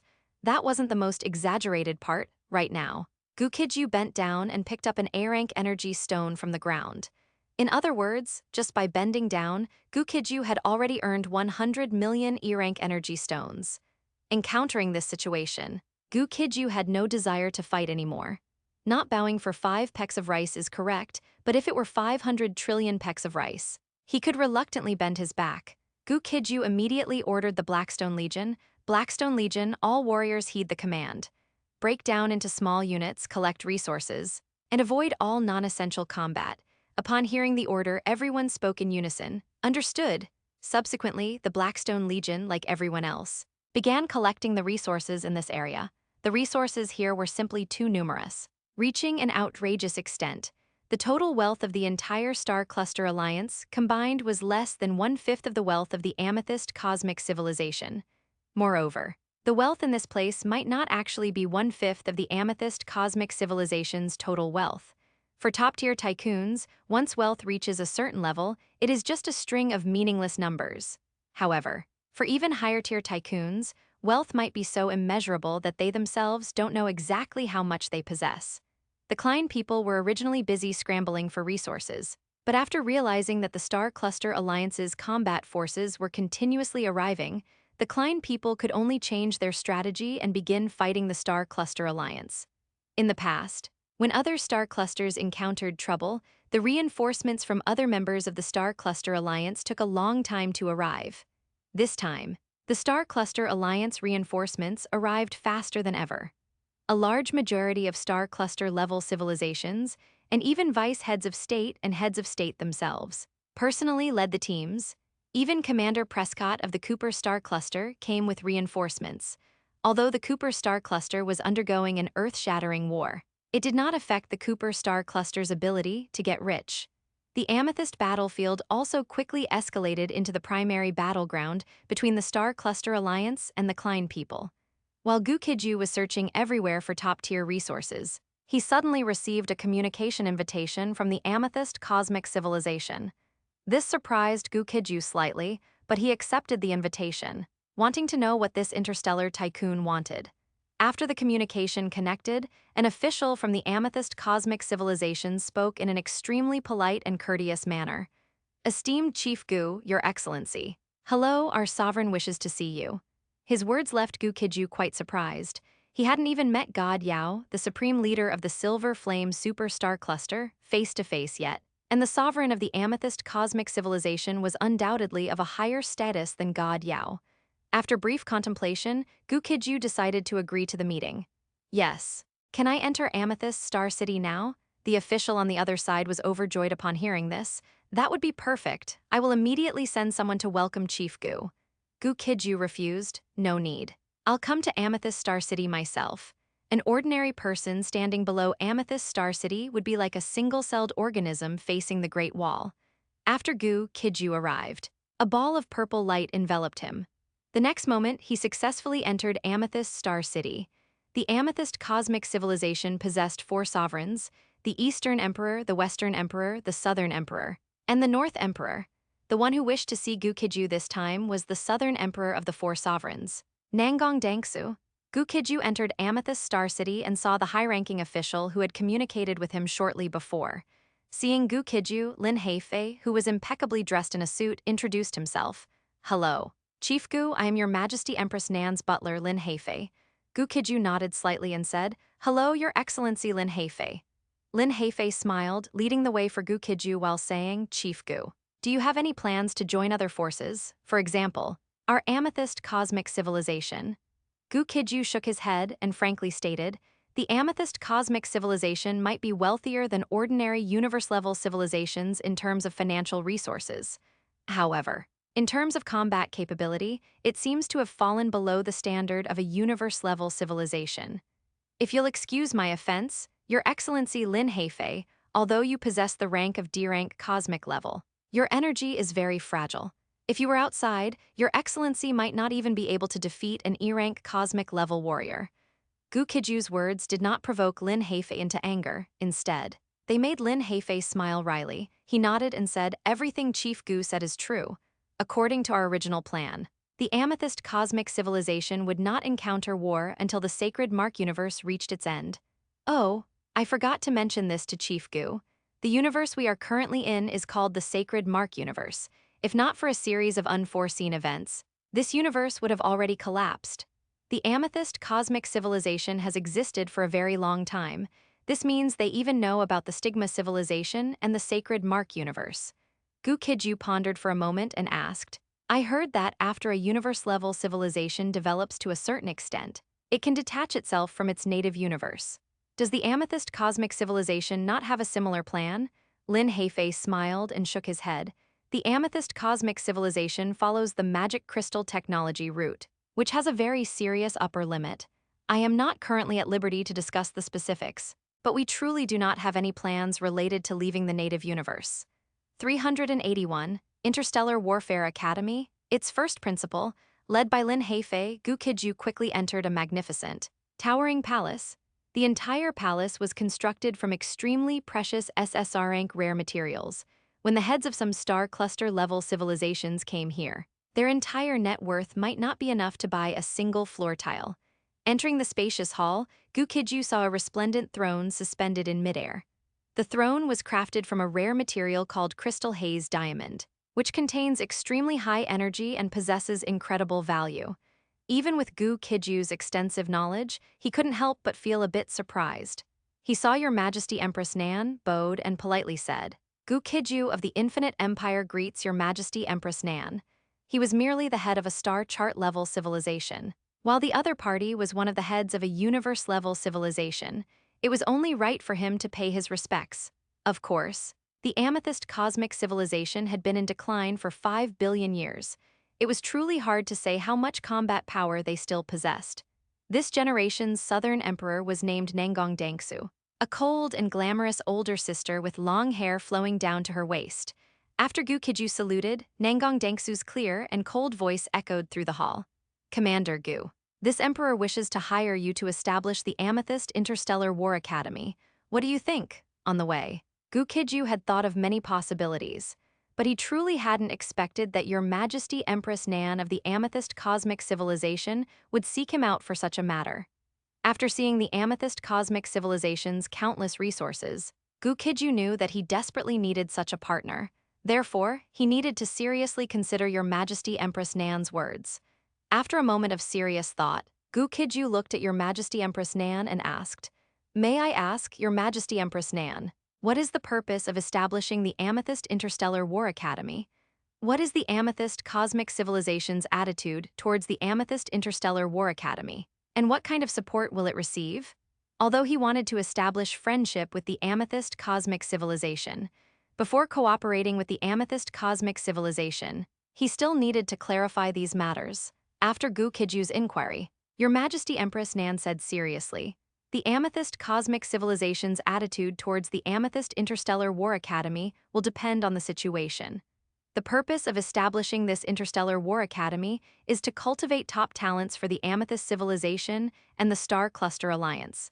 If the Interstellar War Academy can fulfill this mission, then the Amethyst Civilization will support the Interstellar War Academy to the greatest extent. At the current stage, the battlefield requires a large number of elite warriors from F-rank Cosmic level to D-rank Cosmic level. Commander Gu, do you have the confidence to cultivate such talents for the Amethyst Civilization and the Star Cluster Alliance?" Gu Qijue was not very skilled at the tasks Your Majesty Empress Nan had assigned, but it wasn't a big problem. He had infinite engine empowerment, as well as the support of Crystal Clan technology and St. Mark technology. It was most suitable for him to be in charge of this matter. With his cheats, no one in the entire Star Cluster Alliance could do better than him. Gu Qijue immediately agreed, "I am willing to put in my greatest effort to accomplish this." Your Majesty Empress Nan was very satisfied with his attitude. Your Majesty Empress Nan immediately continued, "For every contribution Commander Gu makes to the Amethyst Civilization and the Star Cluster Alliance, the Amethyst Civilization will provide a corresponding reward." Commander Gu, how much time do you need to establish the Amethyst Interstellar War Academy? For Your Majesty Empress Nan and the Amethyst Civilization, this was no small matter, so it was understandable for Gu Qijue to spend a bit more time on this. The estimated time in Your Majesty Empress Nan's heart was 3 years, although the Amethyst Civilization had been exposed and had begun fighting the Klein people. The defenses of Amethyst Star City were impregnable, since their peaceful life had been disrupted. The Amethyst Civilization was preparing to re-enter the cosmic stage. The purpose of establishing the Interstellar War Academy lay precisely in this. Of course, this was just one of the Amethyst Civilization's many plans. They had over 60 plans launching simultaneously. Whichever plan showed significant results would ultimately be adopted. After a brief thought, Gu Qijue answered Your Majesty Empress Nan's question. His answer far exceeded Your Majesty Empress Nan's expectations. Your Majesty Empress Nan could give him 3 years, but Gu Qijue only needed 1 month. Your Majesty Empress Nan, I need 1 month to prepare. During this month, I will do 2 things. The first is to construct the Interstellar War Academy. The second is to recruit instructors from within the Amethyst Civilization and the entire Star Cluster Alliance. Once built, the Interstellar War Academy will become the most advanced and high-end Interstellar War Academy in the entire Star Cluster Alliance. The Interstellar War Academy will also have the most outstanding instructors in the entire Star Cluster Alliance. Gu Qijue was not joking with Your Majesty Empress Nan. With the infinite engine empowering him, his efficiency was incredibly high. Your Majesty Empress Nan, however, was dumbfounded. She didn't know if the Amethyst Civilization had been out of touch with the outside world for too long, and the outside world had become too crazy, or if Gu Qijue in front of her was truly the cream of the crop among top talents. To accomplish such a difficult task in just 1 month, Your Majesty Empress Nan pondered for a moment and decided to let Gu Qijue try. After all, Gu Qijue only needed 1 month, whether he was boasting and exaggerating or truly a genius beyond compare. The truth would be revealed in a month. Your Majesty Empress Nan immediately said, "Good, then for the next month. This Emperor will have Lin Heifei assist you to the greatest extent possible. This Emperor wishes your plan complete success," Gu Qijue said solemnly. "I will not fail in my mission." After concluding his discussions with Your Majesty Empress Nan of the Amethyst Civilization, Gu Qijue and Chief Lin Heifei left the Southern Emperor Palace. Lin Heifei followed Gu Qijue outside the Grand Palace, hesitating to speak for a moment. Seeing his expression, Gu Qijue immediately asked, "Chief Lin, is something the matter?" Lin Heifei smiled wryly. "Chief Gu, isn't 1 month too short?" Gu Qijue shook his head. "Don't worry, it's enough. Next, I will give Chief Lin a construction plan. Chief Lin just needs to find a suitable location and begin building the Interstellar War Academy." Hearing Gu Qijue say this, Lin Heifei could only nod helplessly. The design plan for the Interstellar War Academy was, of course, completed by the Infinite Engine. While the Infinite Engine was designing the Interstellar War Academy's plan, a piece of news was also broadcast across the Star Cluster Alliance communication channel. Chief Gu Qijue of the Infinite Empire accepts the Amethyst Cosmic Civilization's invitation to serve as the first principal of the Amethyst Interstellar War Academy. The Interstellar War Academy is now recruiting instructors from across the entire Star Cluster Alliance. As soon as this news broke, the entire Star Cluster Alliance was shaken. Gu Qijue's ability to train combat troops and command operations had been fully verified. Therefore, the cooperation between Gu Qijue and the Amethyst Cosmic Civilization would be a powerful alliance. 382. The hope of the entire planet, the Magic Crystal Technology Association. For a time, a single stone stirred up 1,000 ripples. The communication channels of the Star Cluster Alliance were thrown into an unprecedented frenzy. Overwhelming amounts of news flooded the communication channels. Scrolling wildly. Did everyone see the specific regulations for the Interstellar War Academy? Chief Gu said he wants to build the Interstellar War Academy into the Star Cluster Alliance's foremost institution of higher learning. After this person asked, many people immediately responded in the communication channels. I saw this regulation too, and I think Chief Gu can pull it off. After he finished speaking, someone who strongly supported Gu Qijue said, Chief Gu can absolutely do it, just wait and see. While the spectators were busy gossiping, quite a few people began to research matters concerning the Interstellar War Academy. Some people wanted to become instructors at the Interstellar War Academy and receive incredibly generous benefits. Because the Amethyst Cosmic Civilization was certainly not short on money, the compensation for Interstellar War Academy instructors was extremely generous. The better an instructor performed at the Interstellar War Academy, the greater their rewards would be. Still others wanted to enroll in the Interstellar War Academy. Applying to the Interstellar War Academy was not an easy task. According to the requirements of the Amethyst Cosmic Civilization, the admission ratio for the Amethyst Cosmic Civilization, the Infinite Empire, and the Star Cluster Alliance was 5-3-2. Out of 10 slots at the Interstellar War Academy, 8 belonged to the Amethyst Civilization and the Infinite Empire. The numerous Star Cluster-level civilizations in the Star Cluster Alliance could only divide the remaining 2 slots. From this, one could see how difficult it was to apply to the Interstellar War Academy. While everyone was deep in thought, Gu Qijue was issuing hero invitations every day. The purpose of these hero invitations was to invite outstanding talents selected by the Infinite Engine to serve as instructors at the Interstellar War Academy. These individuals selected by the Infinite Engine were all experienced, multi-skilled talents. Their skills, abilities, experience, and insights could handle most situations. On the Amethyst Civilization's side, Lin Heifei had already begun constructing the Amethyst Interstellar War Academy according to Gu Qijue's requirements. Lin Heifei initially thought Gu Qijue was exaggerating this time, but after seeing the construction speed and efficiency of the mechanical Golden Lions and the Blackstone Legion, he had already changed his view in his heart, although it was somewhat unbelievable. Gu Qijue might actually be able to accomplish it. Furthermore, every day that passed, large numbers of high-end, multi-skilled talents were invited to come and become instructors at the Interstellar War Academy. The world bustles for gain, and the world rushes for profit. As long as the price was right, any kind of talent could be found. In less than a month, after just 20 days, the Interstellar War Academy was completely finished. During this time, Gu Qijue also recruited 2,000 high-end, multi-skilled talents from the Star Cluster Alliance to serve as instructors. Interstellar War Academy, Campus Plaza. Gu Qijue stood on the high platform, while over 2,000 instructors stood neatly below. Not a single one of these people was truly convinced by Gu Qijue. That's right, these people were not ordinary, they were the elite of the elite. The talent among talent. Not only were they unconvinced by Gu Qijue, but they were also unconvinced by those around them. Gu Qijue gathered everyone in this location naturally. To solve this problem, he looked at everyone and said, when I first recruited you all, the principal, assigned a task. That was for everyone to individually produce a training plan to be used for training the students of the Interstellar War Academy. Now I don't need to know your plans, I will just send my plan to every one of you. You are to compare them yourselves. Anyone who believes their training plan is superior to mine should step onto the stage and present their plan publicly.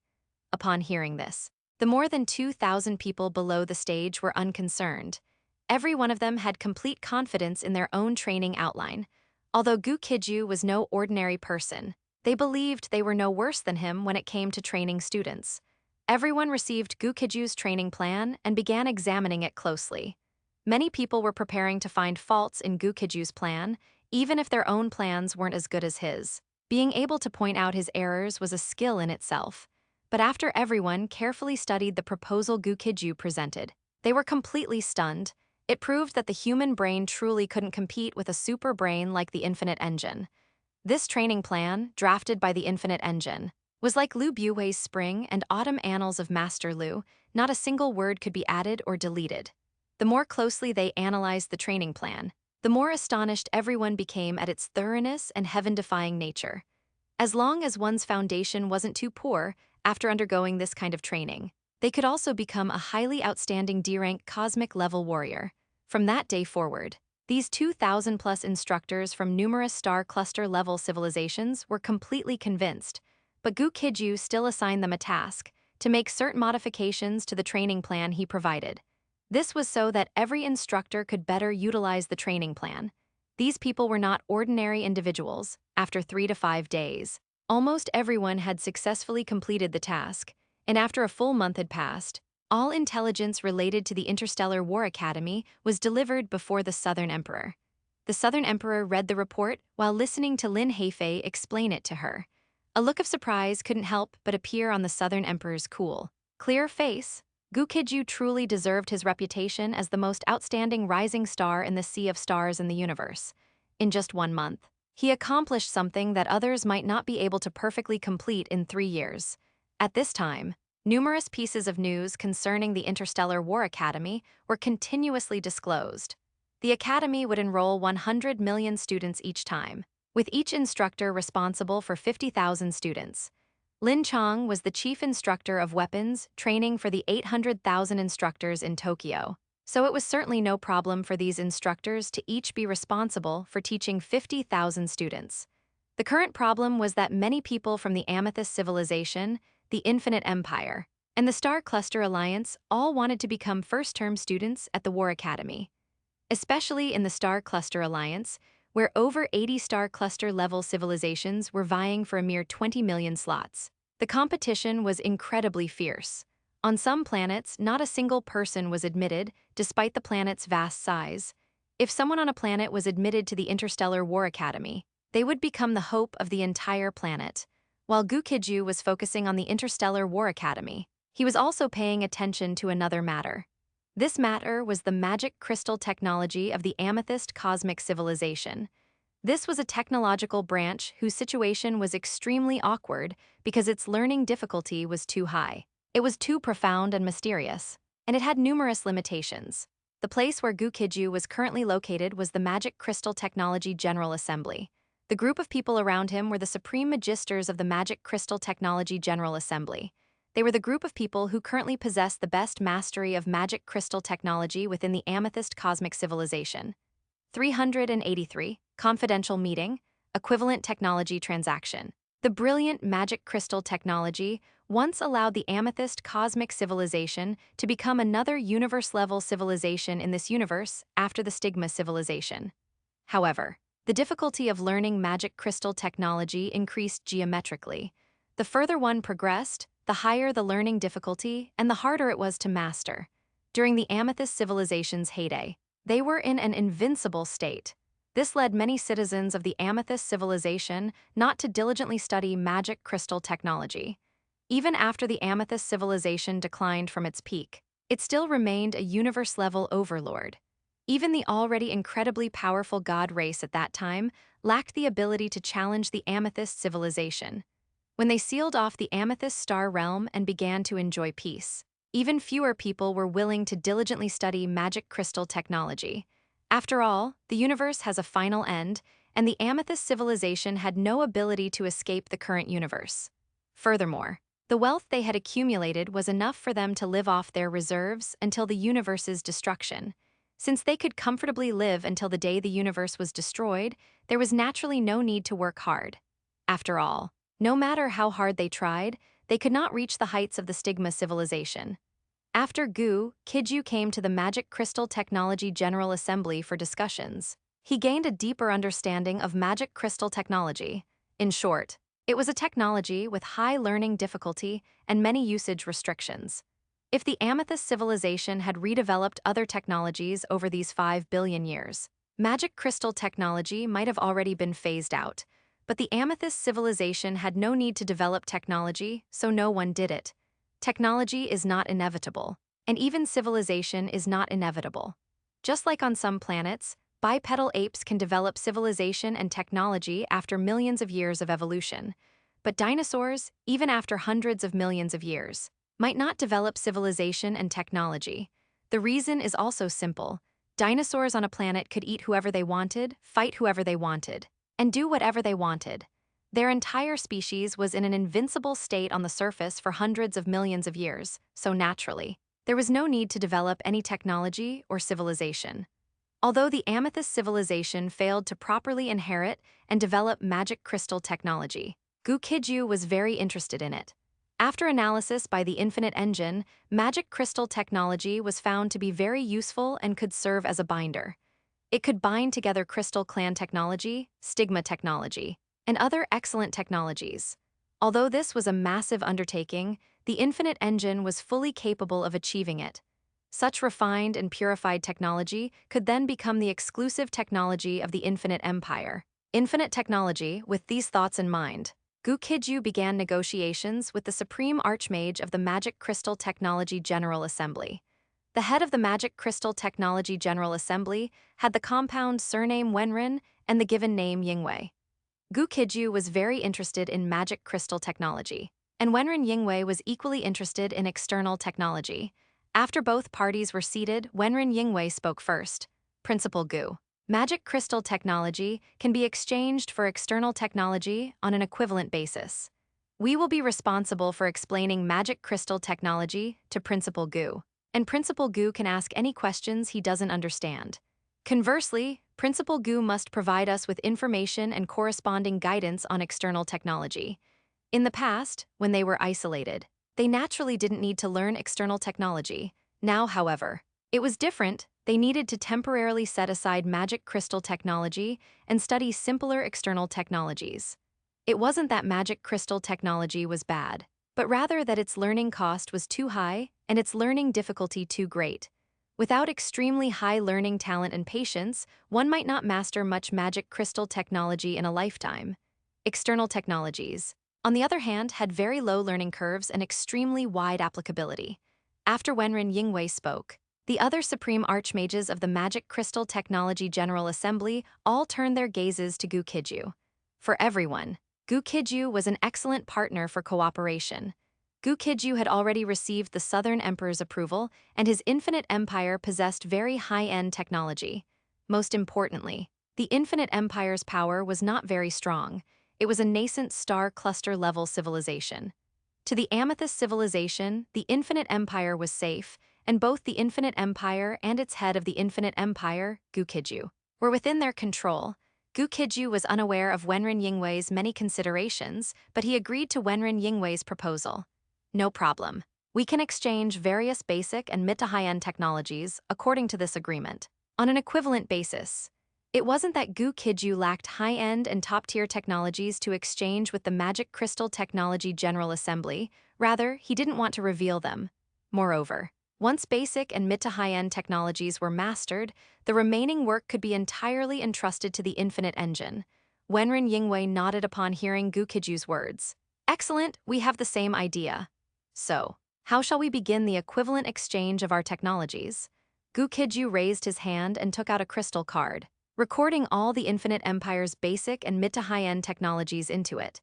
The Infinite Empire's current basic technology was a fusion of Star Cluster Alliance technology, Crystal Clan technology, Stigma technology, and Klein People technology. It could be said that the crystal card in Gu Qijue's hand held immense value for any star cluster-level civilization or superstar cluster-level civilization in the Star Cluster Alliance. Gu Qijue handed the crystal card to Wenren Yingwei, saying at the same time, all of the Infinite Empire's basic and mid to high-end technologies are in this crystal card. After you study and research it, you can record any parts you don't understand, and I will answer them collectively later. Once you have completely mastered the Infinite Empire's basic and mid to high-end technologies, then you can give me the equivalent magic crystal technology. Gu Qijue was very sincere and bold. Seeing his boldness, Wenren Yingwei naturally didn't want to be outdone. He immediately said, "Principal Gu, please wait. Our side needs to hold a meeting to discuss." Gu Qijue nodded. "Please do." Wenren Yingwei immediately stood up and quickly convened all the Supreme Archmages of the Magic Crystal Technology General Assembly for a meeting. In a secret conference room, Wenren Yingwei looked at the other Supreme Archmages and stated frankly, "We cannot be outdone by Gu Qijue. I have decided to emulate Gu Qijue's approach and give him all the basic and mid to high level knowledge of magic crystal technology. What are your opinions?" After he finished speaking, the others spoke one after another. "Agree. We can do that. I object. I agree." In a short while, 4/5 of the people voted in favor. There was nothing more to say. Wenren Yingwei, just like Gu Qijue, inscribed magic crystal technology onto a crystal card. After exchanging crystal cards, Gu Qijue returned to the Interstellar War Academy. The many Supreme Archmages of the Magic Crystal Technology General Assembly could also study external technologies. With their learning abilities, they all believed that they would certainly be able to surpass others and come out on top. 384. Infinite technology is born. Unit -1 is open source. The high-ranking officials of the Amethyst Civilization and the members of the Magic Crystal Technology General Assembly were all optimistic. They had a deep understanding of the abstruse and profound nature of magic crystal technology. So, in their view, they profited from this transaction and Gu Qijue lost out. Soon, Gu Qijue would discover that the magic crystal technology he obtained was not very useful. He and his subordinates simply couldn't comprehend it. Even if they could grasp some magic crystal technology, they would find it to be a mere trifle, not as effective as their original technology. To some extent, the thoughts of Wenren Yingwei and the others were correct. After Gu Qijue obtained a large amount of magic crystal technology knowledge, he first conducted his own research. Then he discovered that this thing was extremely anti-human. Even the simplest, most basic content was profound and difficult to understand. Therefore, the important task of studying magic crystal technology fell to the Infinite Engine. Gu Qijue issued an instruction to the Infinite Engine: study magic crystal technology and innovate to the greatest extent possible. Upon receiving the instruction, the Infinite Engine immediately began its work. Magic crystal technology learning in progress, current learning progress 1%, 10%, 100%, basic magic crystal technology learning complete. Starting to learn intermediate and advanced content. Intermediate and advanced magic crystal technology content learning complete. Beginning innovation and development, please wait. If humans were to learn magic crystal technology, the learning difficulty would be too great, consuming a lot of time. But if this task were handed over to the Infinite Engine, such a problem would not exist. After one day, the Infinite Engine had deduced the advanced knowledge of magic crystal technology. After 3 days, the Infinite Engine successfully deduced the super advanced knowledge of magic crystal technology. 7 days later, the Infinite Engine performed fusion and refinement on Star Cluster Alliance technology, Klein People technology, Crystal Clan technology, Stigma technology, and Magic Crystal technology. Gu Qijue named the new technology, after fusion and refinement, Infinite Technology. With the help of Infinite Technology, the Infinite Engine quickly produced a product that even Gu Qijue found incredibly astonishing. This product was the D-Rank Infinite Armor. The purpose of this armor was to allow F-Rank Cosmic Warrior to become nearly all-powerful D-Rank Cosmic Level Warrior after wearing it. In other words, as long as there were enough D-Rank Infinite Armor, F-Rank Cosmic Warrior could be mass upgraded to D-Rank Cosmic Level All-Powerful Warriors. The only drawback was that the D-Rank Infinite Armor was too expensive to manufacture. The cost of this armor was as high as 100 billion E-Rank energy stones per set. After designing such a product using infinite technology, Gu Qijue still chose to make the news of the prototype public. After he did this, the Star Cluster Alliance's communication channels seemed to have been hit by dozens of nuclear bombs. My heavens, is the Infinite Empire's technological level so heaven-defying? It's incredible. This armor can actually turn F-Rank Cosmic Warrior into D-Rank Cosmic Level All-Powerful Warriors. The only drawback is the high price.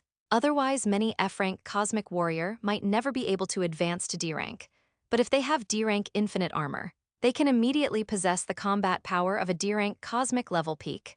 After Gu Qijue made the announcement, not only were the onlookers shocked, the high-ranking officials of many Star Cluster-level civilization in the Star Cluster Alliance were also collectively shocked. They truly hadn't expected that the Infinite Empire could create such black technology. Although the D-rank infinite armor was very expensive, even the cost price was 100 billion E-rank energy stones. However, almost all Star Cluster-level civilization made the same decision: buy it. Of course, this wasn't because everyone had too much money to spend, but because this set of armor possessed incalculable strategic value. After purchasing it, the first choice for everyone was not to use it directly, but to perform reverse engineering. Although Gu Qijue said that 100 billion E-rank energy stones was already the cost price, but who knew if what he said was true or false? Even if it was true, after everyone performed reverse engineering, they might find ways to save costs. Gu Qijue's stated cost price was half true, half false. 100 billion E-rank energy stones was the cost price of the prototype. The D-rank infinite armor he sold externally were all economic versions. When manufacturing the prototype, whatever materials were good, those were used. When manufacturing the economic version, whatever materials could replace expensive materials, those were used for replacement. After this combination of moves, the cost price became 50 billion E-rank energy stones, which is 500 million D-rank energy stone. Gu Qijue could earn half the money for every unit sold. As for the major Star Cluster-level civilization wanting to reverse engineer the D-rank infinite armor, that was simply a pipe dream. After the D-rank infinite armor appeared on the Star Cluster Alliance communication channels, a large number of orders poured in from all directions. Gu Qijue accepted all orders, manufacturing armor with the infinite engine while shipping them out. On the Vermilion Bird Star Cluster side, Vermilion Bird Star Cluster chief scientist, Winifred, was performing reverse engineering on the D-rank infinite armor. Vice Head of State Han Sen was watching intently beside him. Winifred was not the original chief scientist of the Vermilion Bird Star Cluster, but had moved there from the Silver Flame Super Star Cluster civilization. In the Silver Flame Super Star Cluster civilization, he was a first-rate talent, but not a top-tier super elite talent. However, upon arriving at the Vermilion Bird Star Cluster, the situation immediately changed. After Winifred disassembled the D-rank infinite armor, he was completely dumbfounded. Seeing his expression, Han Sen's heart skipped a beat. This wasn't disassembling a radio or an electric fan, this was disassembling 100 billion E-rank energy stones. Han Sen looked at Winifred and asked, "Mr. Winifred, how are things looking?" Winifred heard this and said with a bitter expression, "Your Excellency, Vice Head of State, what I can do with this armor is very limited. At least for now, what I can do is very limited." Hearing this, Han Sen couldn't help but frown and ask, "How limited?" Winifred said somewhat awkwardly, "I can only disassemble and assemble the D-rank infinite armor." This was somewhat amusing, like asking someone if they were proficient with computers. The other party replies that they are proficient to a limited extent,